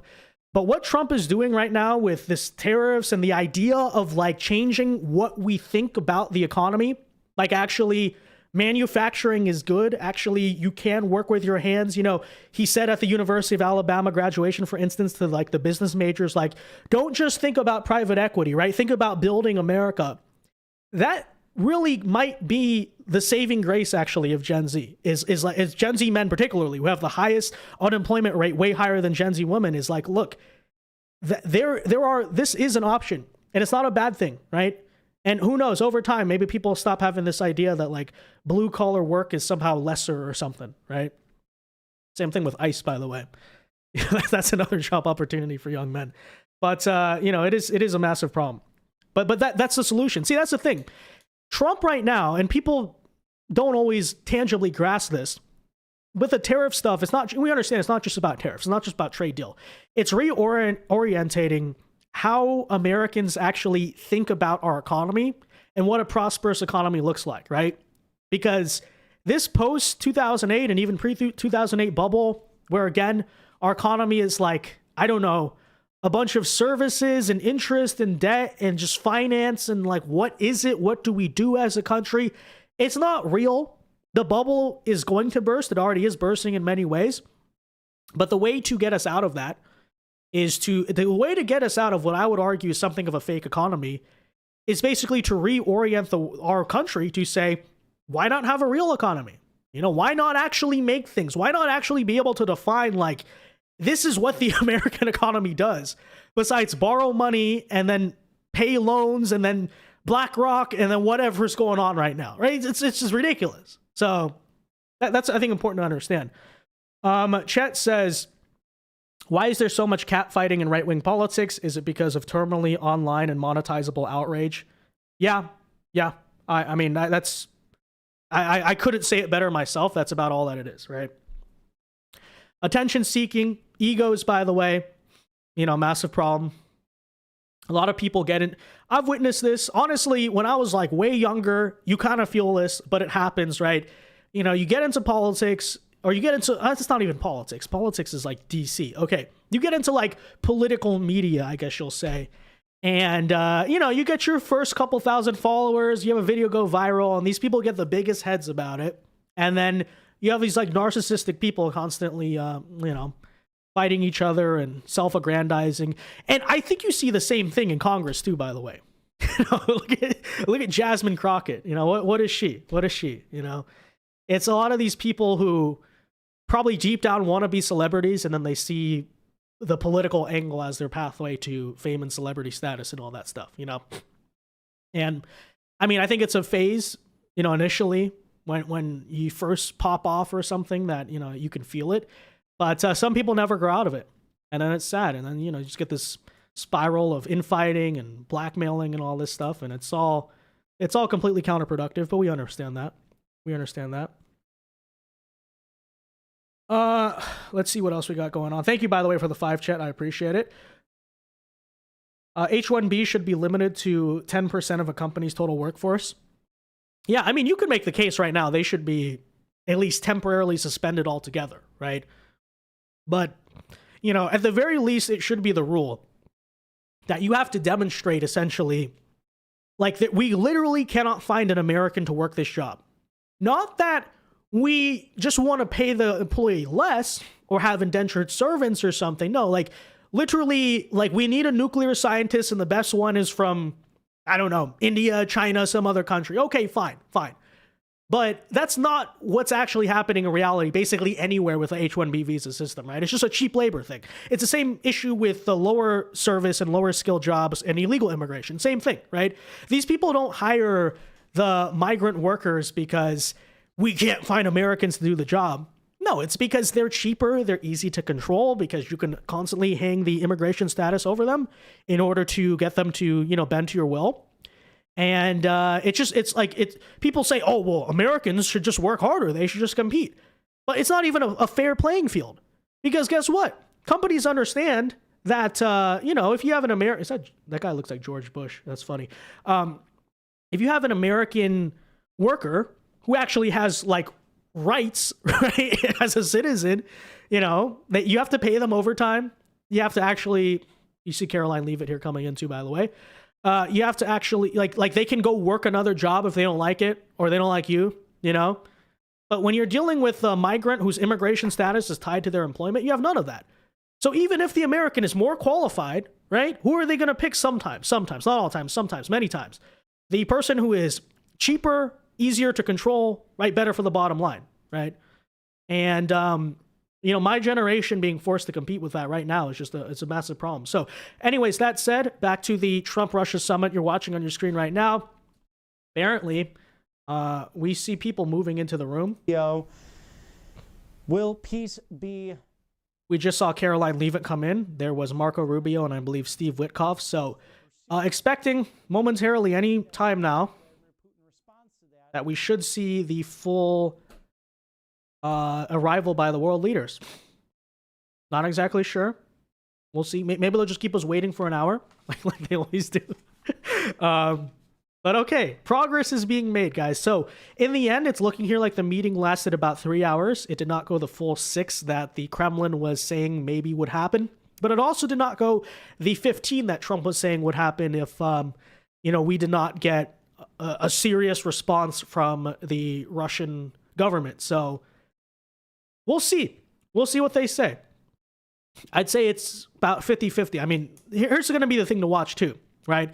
Very often when they do these summits, a lot of world leaders like to just paint that they did a victory. So they're going to say, look, we had good talks. We're moving forward on partnership, all this stuff. But it's all BS. They talked about nothing. That'll be also interesting to listen to here is there something tangible? Is there like a map drawn for the ceasefire? Not the framework of a deal, right? But, we'll see. We'll see. As someone pointed out in the chat, apparently the Russians said that the deal went well, or the negotiation went well. So we'll see what the American side says. But ultimately, we will find out. Takata says, I'm 27 with a BA in computer science. After 2 weeks of not getting a job, I went into the maritime industry at 22, and I'm on the road to buy my first house soon in California. Well, congratulations. Oh, gonna have to cut that short. Here's President Trump, guys.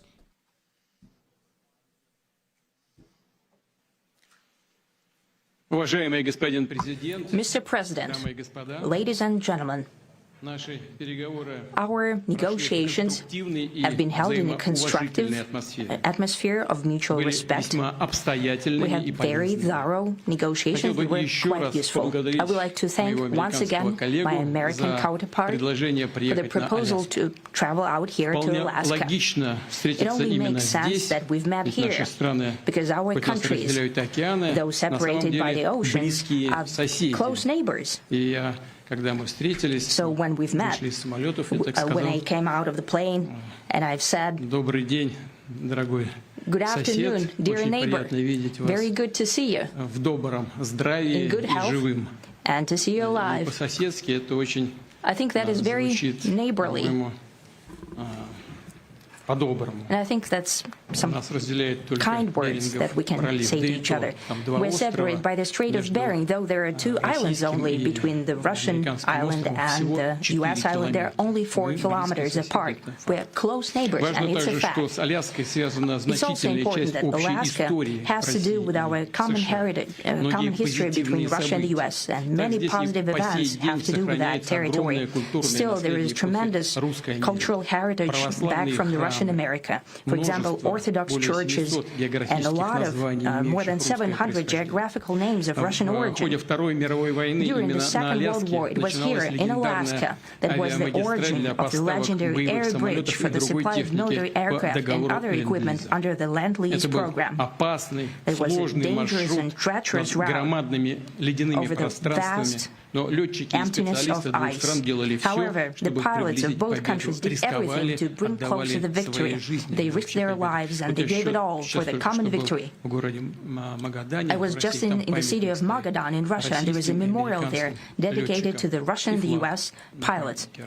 And there are 2 flags, the U.S. flag and the Russian flag. And I know that here as well there is such a memorial.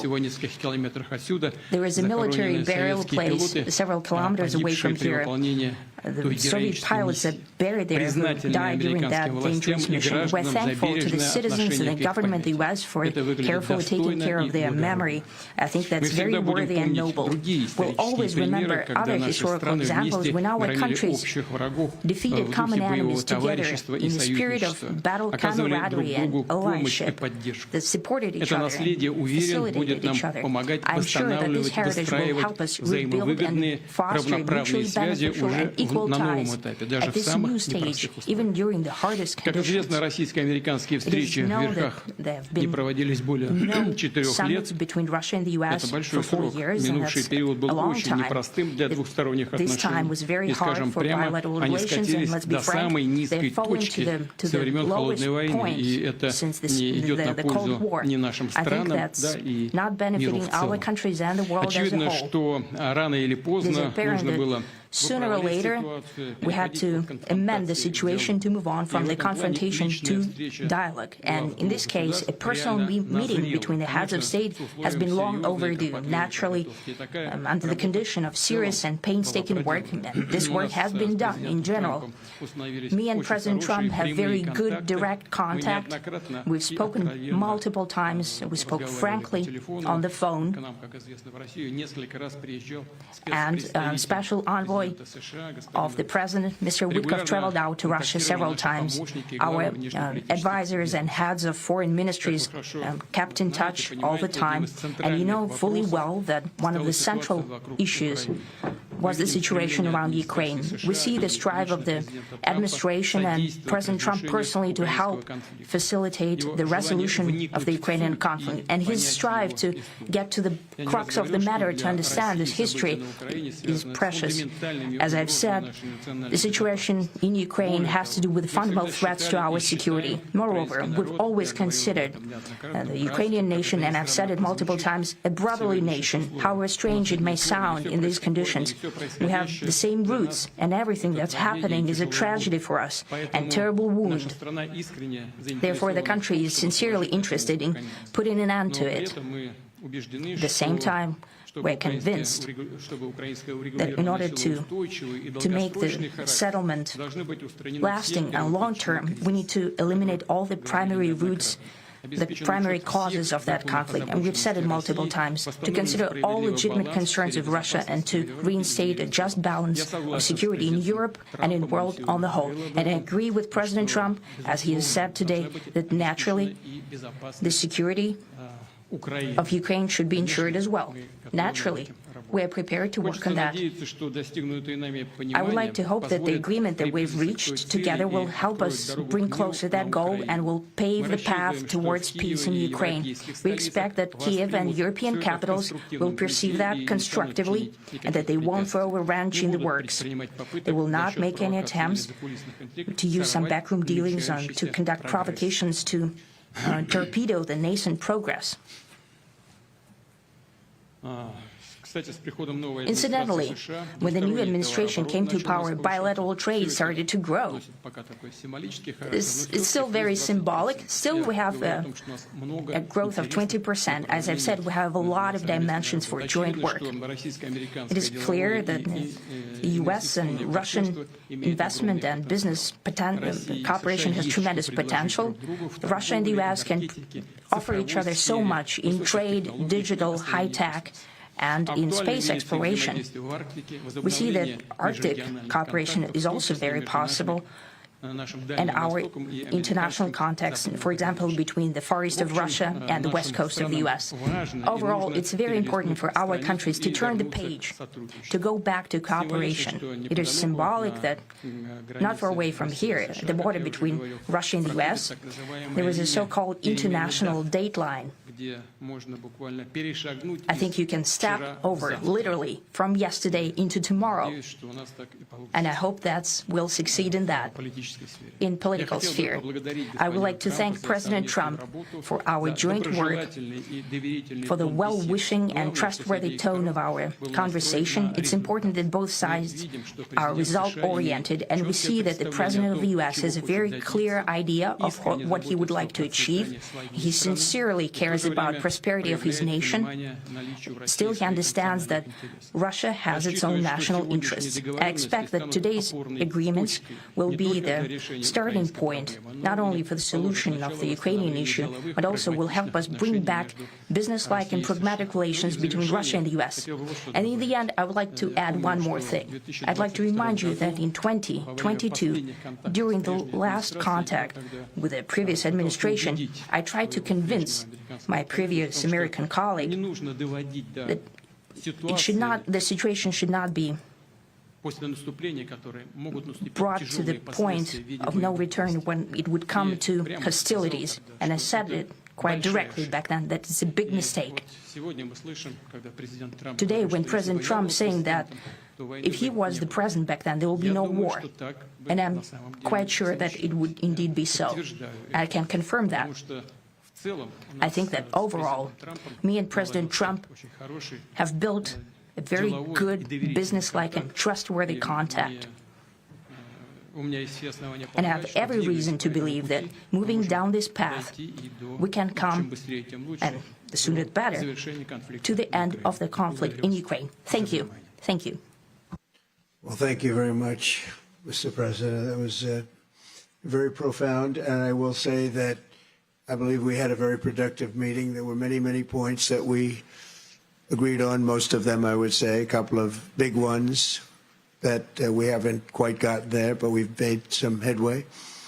So there's no deal until there's a deal. I will call up NATO in a little while. I will call up the various people that I think are appropriate, and I'll, of course, call up President Zelensky and tell him about today's meeting. It's ultimately up to them. They're going to have to agree with what Marco and Steve and some of the great people from the Trump administration who've come here, Scott and John Radcliffe. Thank you very much. But we have some of our really great leaders. They've been doing a phenomenal job. We also have some tremendous Russian business representatives here, and I think, you know, everybody wants to deal with us. We've become the hottest country anywhere in the world in a very short period of time, and we look forward to that. We look forward to dealing. We're going to try and get this over with. We really made some great progress today. I've always had a fantastic relationship with President Putin, with Vladimir. We had many tough meetings, good meetings. We were interfered with by the Russia hoax that made it a little bit tougher to deal with, but he understood it. I think he's probably seen things like that during the course of his career. He's seen it all, but we had to put up with the Russia hoax. He knew it was a hoax, and I knew it was a hoax, but what was done was very criminal. But it made it harder for us to deal as a country in terms of the business and all of the things that we'd like to have dealt with. But we'll have a good chance when this is over. So just to put it very quickly, I'm going to start making a few phone calls and tell them what happened. But we had an extremely productive meeting, and many points were agreed to. There are just a very few that are left. Some are not that significant. One is probably the most significant, but we have a very good chance of getting there. We didn't get there, but we have a very good chance of getting there. I would like to thank President Putin and his entire team, whose faces, who I know in many cases, other than that, whose faces I get to see all the time in the newspapers. You're almost as famous as the boss, but especially this one right over here. But we had some good meetings over the years, right? Good, productive meetings over the years, and we hope to have that in the future. But let's do the most productive one right now. We're going to stop really 5, 6, 7,000, thousands of people a week from being killed, and President Putin wants to see that as much as I do. So, again, Mr. President, I'd like to thank you very much, and we'll speak to you very soon and probably see you again very soon. Thank you very much, Vladimir. Next time in Moscow. Oh, that's an interesting one. I don't know. I'll get a little heat on that one, but I could see it possibly happening. Thank you very much, Vladimir. And thank you all. Thank you. Thank you. Thank you so much.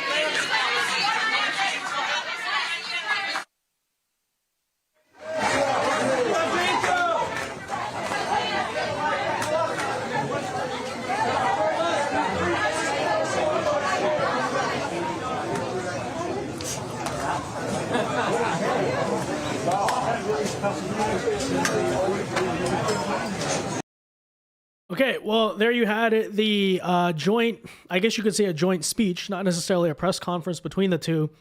Apparently, the end outcome, according to them, is there's been some, from my understanding, it was kind of vague, right? But there's a framework for an agreement decided, not a full agreement decided, but essentially Trump is now going to be taking that framework to NATO and Ukraine and then seeing what they say about it.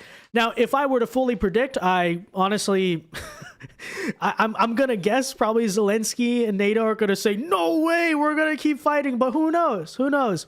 Maybe things can change there. You saw from Putin a lot of kind of like, you know, just ingratiating in the beginning. But he said that there is an agreement reached. Trump kind of said there's an agreement, but there's no deal. So what does that necessarily mean? We're not exactly sure. It sounds like there was progress made, which I guess is a good thing. It doesn't sound like there is anything final made. But the next step here, as they've stated, is they want to see a summit between Putin, Trump, and Zelensky. So there seems to be, given the fact that they did this joint press conference together, and you know, Trump was kind of smiling coming out of the building. Putin was, talking very graciously and positively that maybe there will be a pathway toward that second meeting. But, ultimately we'll see, right? This type of stuff's not done overnight. It does not seem that Trump got the ceasefire he was seeking, but it seems like they got something. So I guess we'll have to stay posted. I don't know if they're going to be answering questions outside or something like that in terms of what actually was brokered between them, because it was kind of a very vague speech. Not exactly sure. That could mean two things, right? It could mean that the answer is nothing, right? Because I did warn you in the beginning that, sometimes these leaders just talk BS with each other. And then, they come out and they're like, we're so happy to be here, whatever. But they did, Putin did say there was some type of agreement.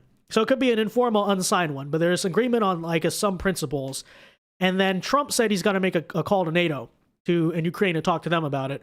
And they did say agreements were made on many things, not some of them. I'm going to guess that's territory. I would guess it probably comes down to two things. The territorial split, probably the US and Russia have differences there. Ukraine probably has major differences. Again, they're like, if you don't give us everything in Crimea back, then we're not going to accept it. So I don't know, maybe that's a big part of it. I would guess also the peacekeeping aspect, right? The so-called security guarantees for Ukraine. There's been a lot of ideas floated about having European troops, UK troops particularly, as peacekeepers on the western side of Ukraine. Although, if you come from the Russian side, then they're probably looking at that and saying, because the Western philosophy is if you keep peacekeepers at the border, then Ukraine won't be invaded again. But of course, simultaneously, the Russian grievance is NATO, building up towards their border. So if you have a NATO nation's troops on the border, are they going to accept that? I don't know, right? So that could be an issue too, right? The ways to guarantee no future war in Ukraine. And I have to admit, that's a genuinely complicated proposition because, you want to prevent future war, but at the same time, if you, just send a bunch of more build up on the Ukraine front, then, you're probably not even going to see this war end. So if I were to take a guess, that's probably what went down here. We'll stay tuned. We'll stay posted. Trump might answer questions coming out the plane or something. Very notable, they didn't take any questions from the press, right? They just talked and then they got off. So, not sure about the current details. Maybe it's meant to be kept in confidentiality until NATO and Ukraine are informed about it, which I also, frankly, would think would be smart, actually, because you know what's going to happen? Let me tell you what's going to happen. If whatever they kind of talked about gets leaked before it goes to Ukraine or NATO, then you're going to see a bunch of the media people say, this is terrible, blah, blah, blah, it's awful for Ukraine, Trump's selling out to Putin. And then that might influence the ability of NATO and Ukraine to actually, decide that it's a good deal. So that could be another angle. I don't know. We'll see. But we'll see. The fact that they met in the USA is a good thing, says JR. Richie says it doesn't sound very encouraging by the tone. I understand where I think it's hard to say, right? Because Trump, he was smiling a lot when he first came out the building. So that is worth noting. Russia, Putin was speaking kind of positively about America. Again, it could all just be for show. But if I were to guess, right, it's probably a necessary first step. And, usually these things go in many rounds, right? You look at Reagan and Gorbachev, they met several times, a couple different places. Eventually it got warmer. Trump and North Korea, they did one in Korea, they did one in Vietnam, different places. So, we'll see. We'll see. I think the struggle here for Trump to fulfill his promise of ending the war is the fact that, again, you have a Ukrainian leader who is completely delusional and unreasonable about his demands. You have a Russian leader who I think is apathetic about actually ending the war, whatever he says, right? I think he kind of believes that, if you want to keep fighting, then I'll just take more territory, right? And then you have the EU in the middle who are kind of irrelevant anyway, but they're just totally, just spewing the same, like Hillary Clinton talking points. So if you could somehow manage a deal between all of those, then that would be the ideal outcome, right? But who knows, right? Once they take it, even if there was a legitimate agreement, like Putin sort of said there's a framework or something between the US and Russia, what if Trump calls Zelensky right now and Zelensky's like, there are not enough security guarantees, right? You don't have the entire UK military and nuclear arsenal on Russia's border. Therefore, we don't have our security guarantees. So I don't know. We'll see where this all goes. I think the difference maker here as to why you could see something move forward is, as I said in the beginning of the stream, two things. First of all, the threat by America towards Russia, that if they don't get serious about negotiating a peace, America is going to start sanctioning and tariffing India, which, as I said in the beginning, right, is essentially the Russian way to get around the sanctions, because US, UK, there's all these sanctions in place. They can't trade. They just send the goods through India and everything's fine. But if you did actually see sanctions on India, that would actually produce real economic pressure for Russia, not just the sort of performative kind. On the flip side, the fact that, for months, Trump and Zelensky have not gotten along that well. The idea of funding Ukraine has sort of gone back and forth. But also notably, just this month, we've seen Russia make territorial gains in Ukraine. Maybe that's a reason for Zelensky to finally get serious, to understand that, sacrificing more bodies to the front line isn't going to somehow retake Crimea or whatever his goal is here. But who knows? Who knows, right? You're dealing with some interesting characters here. So no ceasefire again. I mean, that part is true. But we'll see, right? We'll see where this all. We'll see. I think the big thing to watch is how whatever phone call that is necessary to happen plays out between Zelensky and NATO. Right? That's going to be the thing. It sounds to me like it's not an issue of no progress was made, because that's what happened in Helsinki back in 2018. They basically got nowhere in that negotiation, right? It sounds like they got somewhere. They made some progress, but far from being over, right? So I would project the war is not going to be over in at least the next 3 months. But who knows, right? Maybe we'll see some progress made on that front. So you did hear Putin, for instance. I'm sure Trump sort of brought that up to him, floating the idea of a pragmatic relationship with the U.S., right? Potentially trade.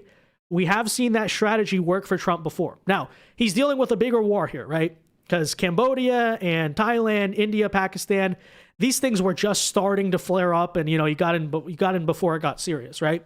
But that could be an angle with Russia as well, right? If you drop the war, maybe back off of China a little bit, maybe we'll lift some sanctions, we'll have a more open trade relationship, right? Everyone likes money, right? That's the one color the whole world sees. So that was acknowledged by Putin. I think that's significant. He did bring a bunch of business leaders to the summit. That if that's been the off-ramp for basically every war so far, which is trade, I believe, if I'm not mistaken, it's the same thing Trump did with Kosovo and Serbia, actually back in the late 2010s, then that could be the angle. But we'll see. We'll see. This is all no ceasefire, obviously, no final agreement. The question is, was progress made or was there not? Well, you know how you'll know that is if in a month from now you see a second summit being planned or announced. That'll probably be the indicator, right? If it was actually a progressive meeting or not. So I don't know. We'll see if Trump maybe takes some questions on the plane. They can elaborate this, or if Putin takes questions from Russian media. Who knows? Because they didn't say a lot, for sure. They didn't say a lot. But there's either two angles. Either they didn't say a lot because they didn't talk about much, or they didn't say a lot because at least Trump does not want to sully the water by having the media go global firestorm about this before Ukraine gets called, before NATO gets called, right? So I don't know. Let me know your thoughts on this, guys, in the live chat. Let's take a look. Putin won't give up the Donbass. I think that's well established at this point, right? You can decide where the dividing line is, but that's going to be the problem. If Ukraine comes to this and says, look, we want all of our territory back, then there's no peace. There's never going to be a peace, right? But that's what you got to figure out. Two things. You got to figure out how to get Russia to have a real interest in ending the war, because thus far they haven't really, because again, they're kind of winning, like they're doing fine in this, right? But in 2025, at least they're winning, right? It's a war of attrition. Ultimately, time's on their side. And you got to get Ukraine somehow to be reasonable, to say, look, we understand we're going to lose something, right? That there's no outcome in which we just go back to 2021 borders. But what's an outcome we can have that's realistic and the best one we can get? And juggling those two is hard. I don't know. I don't know. You're kind of injecting yourself here in a feud that's like thousands of years old. So, we'll see. Again, the trade front, the economic front, probably the best way to go on this. That's the color that everyone sees. So, Tristan says Trump will be interviewed tonight on Hannity, apparently. Yeah, that I did see that as well. So, that could be a place where maybe he speaks more about it, right? Gives more details. But thus far until now, we definitely do not know all that much. So, yeah, so as it's bringing up here, as you can see on X, according to Putin, there was some type of agreement. We are yet to know the details of that agreement. So, there you have it. Brian Krasenstein is being unhinged as usual on X. And all right, that said, I guess let's kind of stay tuned here for a couple more minutes just to see if Trump maybe answers questions somewhere or like something happens. But in the meantime, guys, would feel free to read your comments. You got any super chats you want to send, feel free to do so. As we try to get more information on if there was an agreement or not, or what the agreement was. But Putin did speak English there. That's pretty rare. He, from my understanding, does speak English, but he doesn't like to speak in it because it's not his first language, so he doesn't want to misspeak or whatever. But that's a rare moment. If you can get Putin to speak in English to you, then that's kind of a good sign of diplomacy, because I don't think he did that back in Helsinki. So that's interesting. That's interesting for sure. Interesting for sure. I'm looking on X right now. I just see nonstop meltdowns from liberal figures on this. They're like, oh, how dare you selling out to Russia? This is not normal, right? Diplomacy is not normal, guys. Don't you know? Don't you know? Obama did go to meet Fidel Castro. He did meet with Putin too, I'm pretty sure. But guys, it's not normal. How dare you try to broker an end to wars? You got to be like Hillary Clinton. You should be bombing everything, and then you can get the Nobel Peace Prize, right? If you actually try to negotiate a peace, it's actually the Nobel War Prize, don't you know? That's how it goes. But all right, let's go on here. Let's see if anything in the live chat. Moscow meals for everyone. Yeah, that could be the unifying drink. Although Trump doesn't drink, but it'd be like that. You ever seen that clip of Putin and Kim Jong-un both doing a toast? And then there's a lot of speculation they both were suspicious that the other one was trying to assassinate them, and then they put it down. There's gonna be another one of those. But let's see. They're probably tired, long meeting. I mean, that could be the case too. Because Trump was smiling, but his tone was reserved. Who knows? Maybe he just lost his voice through the meeting. Because I've been live for 3 hours and I'm kind of losing my voice here. So you know how it goes. Richie Ride says, liberal knee-jerk reaction. A good stream, Vince. Thank you very much. I appreciate that. They could make a deal, but Trump doesn't want NATO to make us look like an a-hole. Well, yeah. Again, but here's the thing, is that, America kind of runs NATO, so it really should be irrelevant what they think. But, I guess officially you got to get Ukraine to agree with it.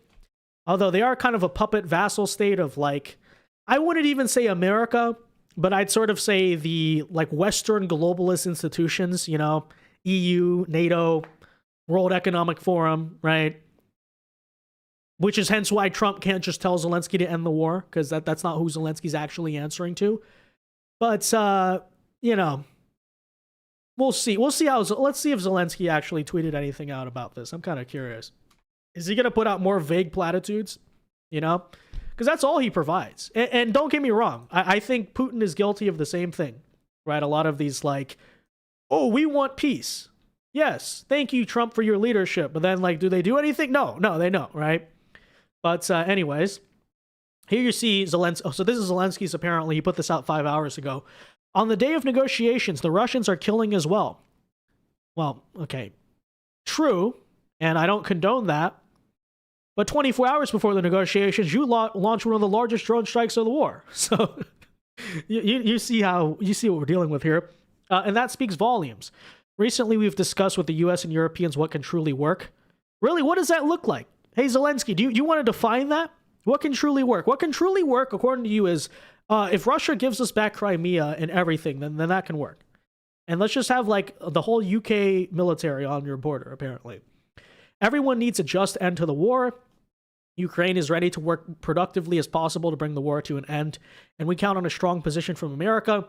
Everything will depend on this. The Russians factor in American strength. Make no mistake, strength. So again, he said this a million times. I don't know what that's supposed to mean. Anyone want to, what is that supposed to mean? You know, can we get any substance here at all? No, you never can, right? Like Zelensky comes to the White House. He tries to kiss up to Donald Trump, but for some reason he has it out for JD Vance, you know, and then he says sorry. And now he's saying that this is the same crap he was saying in February, right? So and by the way, Putin, same thing. So I'm curious, at least what behind closed doors tangible was talked about, you know? Okay, we get it. All the world leaders, you know, they at least show respect to Trump because they're like, oh, he's a strong leader. We appreciate American strength. Okay. But what's the plan here, right? They never have one. They never have one. So, you know.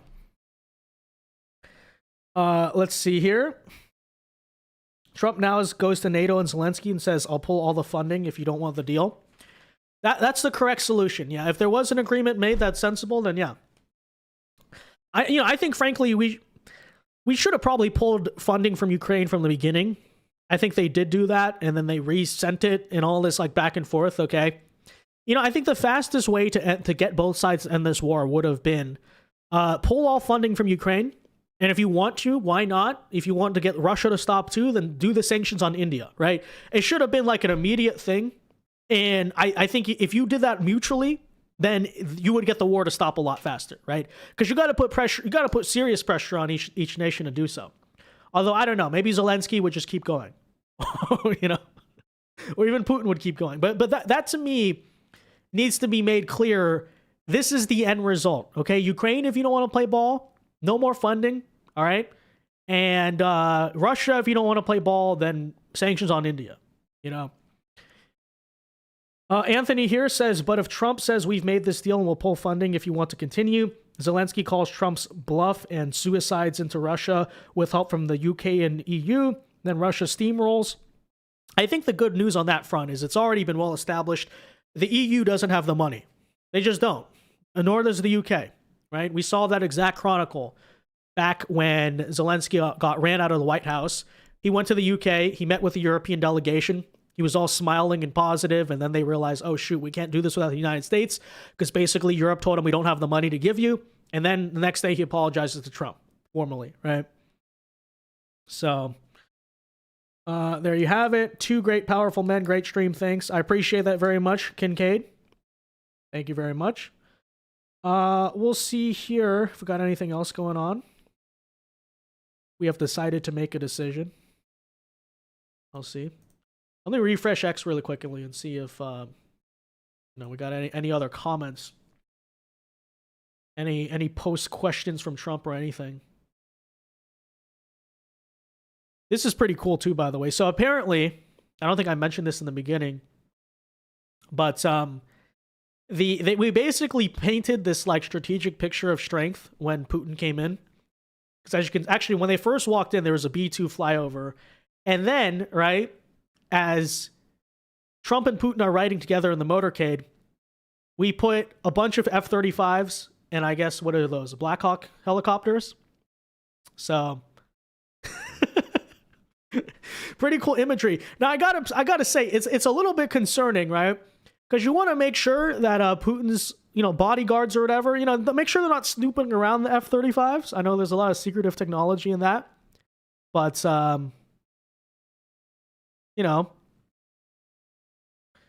pretty cool way to project strength, I guess. Now, I'm curious if Trump does actually go to Russia, which I don't know if that would be the case, but, are they going to try to counter this? I don't know. But, all right, let's see what else we got going on. Funding should be cut from Ukraine. Yeah. I mean, that should have been done ages ago, right? And maybe it should have been done early on so that Ukraine didn't get used to this idea of let's just keep fighting the war forever, But let's see what's going on else. What else is going on, I guess I should say. UK cannot help themselves, so they cannot help Ukraine too. Yeah, well, I mean, Keir Starmer is just completely unserious, right?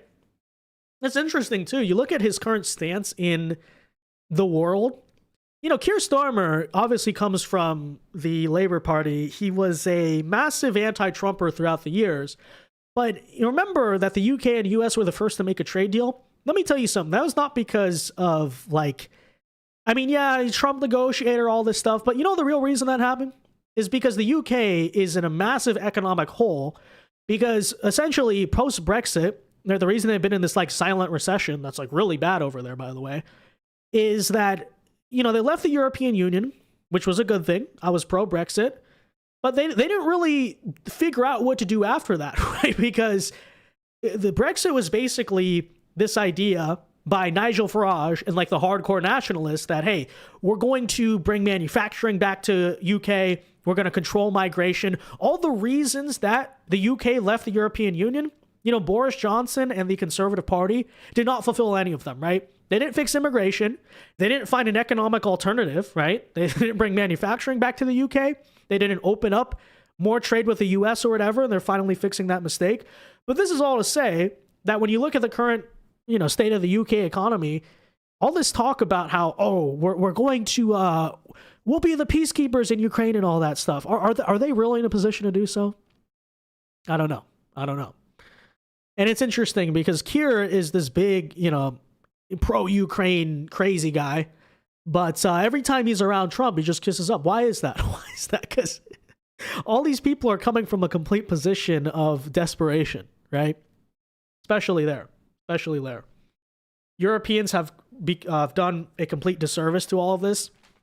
Yeah, well, I think the one, not to say that there's any positive aspect of war, but the one, I guess, lesson that's been learned, well, that, by the way, Trump was saying before the war, it was a big issue he raised back in, you know, the late 2010s, but especially now, is the awakening that NATO and the Western European nations are not actually reliable allies to the US, right? We've had this idea, it was kind of the Cold War, and it dragged on to be the post-Cold War consensus, is that, like, look, the bloc of the world that helped us in the world wars, then we rebuilt Marshall Plan, all of that, you know, these people will always have our backs, right? And then we had a mutual enemy in the Soviet Union, so everything was fine. But now that that world is over, right, what I think finally America's realizing is, as I've been saying, it's important to recognize in the context of foreign policy that every single nation ultimately acts within their own self-interest, right? I guess besides America. America might be the one, we're the one nation on earth that actually doesn't act in their own self-interest. But, you know, when it comes to the positioning between the US and the EU, and maybe Canada to an extent as well, you know, they've basically been in this philosophy for years that, well, you know, America is this just free vassal state, right? They'll pay for our military. They're like, you know, our sugar daddy, essentially, for lack of a better term. You know, we can just kind of be on for the ride. And now you see in the context of the Ukraine war, where the European nations have been the biggest proponents, right? They're the loudest. Oh, we need to stand up to Russia. This is World War II all over again, all this stuff. But they never actually put up the money. And whether they have the money or they're not, they're just not paying, right? And, you know, it really begs the question, how reliable actually is NATO as an alliance, right? If something happened, God forbid, would the European nations actually, like, fulfill their agreement of the treaty that they're supposed to fight alongside us? I don't know. Because you even had Macron, president of France, recently say that, well, you know, if issues break out between the US and China, that's not really our problem, right? He was, like, skeptical whether he'd fight with the United States. And it's like, so what are we allies actually for? See, that's the thing, is that I think there's this rift growing right now where the United States views China as our top rival. You know, the European nations believe it more so to be Russia. They're fine with China. And we're having this divide because we don't have similar interests anymore. And it turns out that all this blustering, this virtue signaling about democracy and all this garbage doesn't actually hold up when it comes to, like, real geopolitics, you know? And that's something, by the way, Trump was completely right. He was completely vindicated on, you know? Even before the war. You have Germany, a nation that's completely reliant on Russian energy. Trump goes to him and says, you're a NATO nation. Why are you reliant on Russian energy? Do you not see the security problem here? Remember what happened? The UN delegation, okay? The German delegation at the EU, They laughed at him. They literally sat there in that room and they laughed as he brought this up in front of them. And then what happened years later, right? Wonder why Europe has such high gas prices. Oh, I know the reason why, and energy costs. I know the reason why. Because he warned you. He said, if you're going to stand up to Russia, if you're going to be an anti-Russia nation, you cannot do that while making your supply chain entirely reliant on Russia. Do you understand the paradox here? And then it's like, you know, you really break it down. Who have the EU sanctions hurt more, Russia or the EU? I'd argue the EU, right? Like they did more damage to themselves than they did to Russia, you know? And that's a point of leverage, I think, by the way, that, you know, that Putin actually understands, hence why the sanctions thus far have not deterred him. Why is that? Well, first of all, America and Russia don't really do a lot of direct trade. But then secondly, the EU and Russia, Putin understands the EU is just bankrupting itself, right? And then he has India as the proxy. So, all right, let's take a look. Apparently, Fox News is saying that Trump's meeting with Putin was very unusual and not good, and that Putin steamrolled Trump.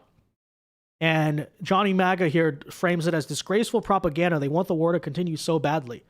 Well, I generally agree that to be the case, but let's see what they said, okay? Apparently Fox is saying it was not a good meeting. It was just very unusual, atypical, and I think we're all awaiting, you know, the readout, because the way that it felt in the room was not good. It did not seem like things went well, and it seemed like Putin came in and steamrolled, got right into what he wanted to say, and got his... it was just very unusual. I mean, I didn't really detect that at all. Like, yeah, Putin said a lot. That's how he speaks, though, you know? The same thing in the Tucker Carlson interview. That's his delivery, right? He kind of over-explains and gives a long intro to everything, and I don't know, maybe that's just how Russians communicate, whatever.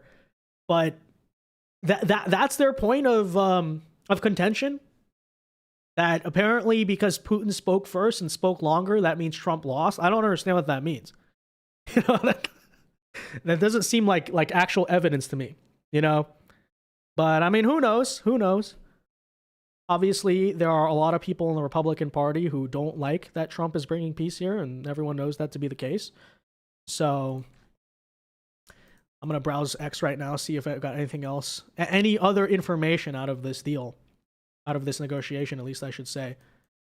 Because the information's been sparse thus far. And who knows, you know, that could be a bad thing. That could be a neutral thing. Maybe it could even be a good thing. I'd say at the very least, the hope is that we've seen progress, right? So, let us see here. I'm not hearing much. I'm not hearing much. Putin, of course, did note that the war would not have happened if Trump was president. That's obviously true. But ending the war, considering how long it's gone on, it gets harder and harder as time goes on, you know? People get used to fighting. The defense contractors get used to fighting. The president of Ukraine gets used to being famous worldwide, you know? So that's on one hand. That's what that one Fox reporter said. Now, it is worth noting that the Russian delegation has said that the meeting with Trump was excellent and, quote, went very well. So let's take a listen here. Russia just getting Russian wires saying that the Russians are characterizing the meetings as going, quote, very well. So we will hear from the leaders themselves. I mean, who knows? They could just be saying that, right? I don't know.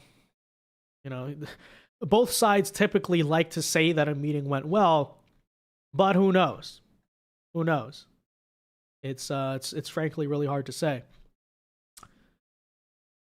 So here's a picture, by the way, of Putin and Trump, for whatever that's worth.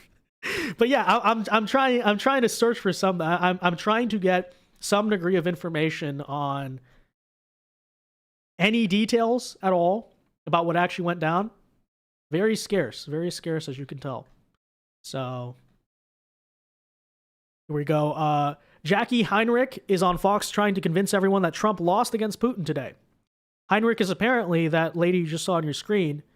Oh, go figure. Oh, I didn't even know this. Oh, I wonder what... Okay, you know what? Then the meeting must have gone amazingly. Okay, the meeting was total... This is all the evidence I needed. Huge Trump victory. So Heinrich is apparently engaged to the Republican Congressman Brian Fitzpatrick out of Pennsylvania. Anyone remember him? He was a no vote on the big, beautiful bill. You know why he was a no vote? Remember this? He stormed out of the building because the bill did not adequately fund Ukraine. True story. That's why he left. Okay, that's why he voted no, right? You had Massey and these people saying the national debt, all this stuff. You know, some were saying, well, we think it's too conservative with cutting Medicaid. But at the very least, in the other rhinos' defenses, you can at least say those are American issues, right? National debt, whatever they characterize about it, sure, that affects Americans. Medicaid, sure. Whatever you want to say about it, it goes to some Americans at least. A lot of illegals too. But you know what? At least they're living currently in the country. This guy is the one who not only voted no, he left the building. He just stormed off in anger like a little child, okay? Went to his little corner, crawled back into the hole because it didn't give enough money to Ukraine. By the way, Brian Fitzpatrick is apparently a representative around Bucks County, Pennsylvania. Okay, it's something of a swing district. So, you know, to some degree, I guess I can understand, oh, if you're in a moderate district, you want to practice moderate politics. But I'm sorry, I'm not exactly sure that of all the issues you could cite or stand on or fight on, that standing for a foreign nation is what's going to save your election in 2026, right? Not exactly sure. But I didn't know that. Apparently that's the person. So that's honestly a massive endorsement, frankly, because this is an individual who wants to keep the war going, married to an individual who wants to keep the war going, some of the biggest Ukraine hawks in our Congress, and that's what we're dealing with. Well, in that case, you know what? Big success. Great success. Great success. Yeah, they definitely nailed a deal. Yeah, that's all the evidence I needed, okay? There's been a ceasefire reached. The war will be over momentarily, okay? Nobel Peace Prize. Hillary Clinton will have to do the nominating. You know, please fix that next year, Pennsylvania. Yeah. You know, there's still a massive problem with this in our some people sort of were under the opinion that once Liz Cheney and Mitt Romney retired, that's it, you know. But it's important to remember there's a lot of the more, I guess what you call silent rhinos, where they don't publicly go against Trump, they don't publicly vote no. But when it comes to these negotiations, they demand all this garbage in order to vote yes, and then they'll get it out of committee, right? So whatever part you didn't like of the big beautiful bill, probably related to that, right? Because that's how you get these omnibus issues where, like, you know, every Republican is trying to throw in their own crap that they promised their constituents, and then at the end of it, it's like 1,000 pages long. Democrats, same thing, you know. But the grievance of this person is quite hilarious, I gotta say. So, all right, guys. I'll check X for a couple more minutes here, and then we'll probably call it a night. Again, just wrapped up here. The Trump-Putin joint speech, I guess. Not technically a press conference. Democrats are saying it was a total embarrassment.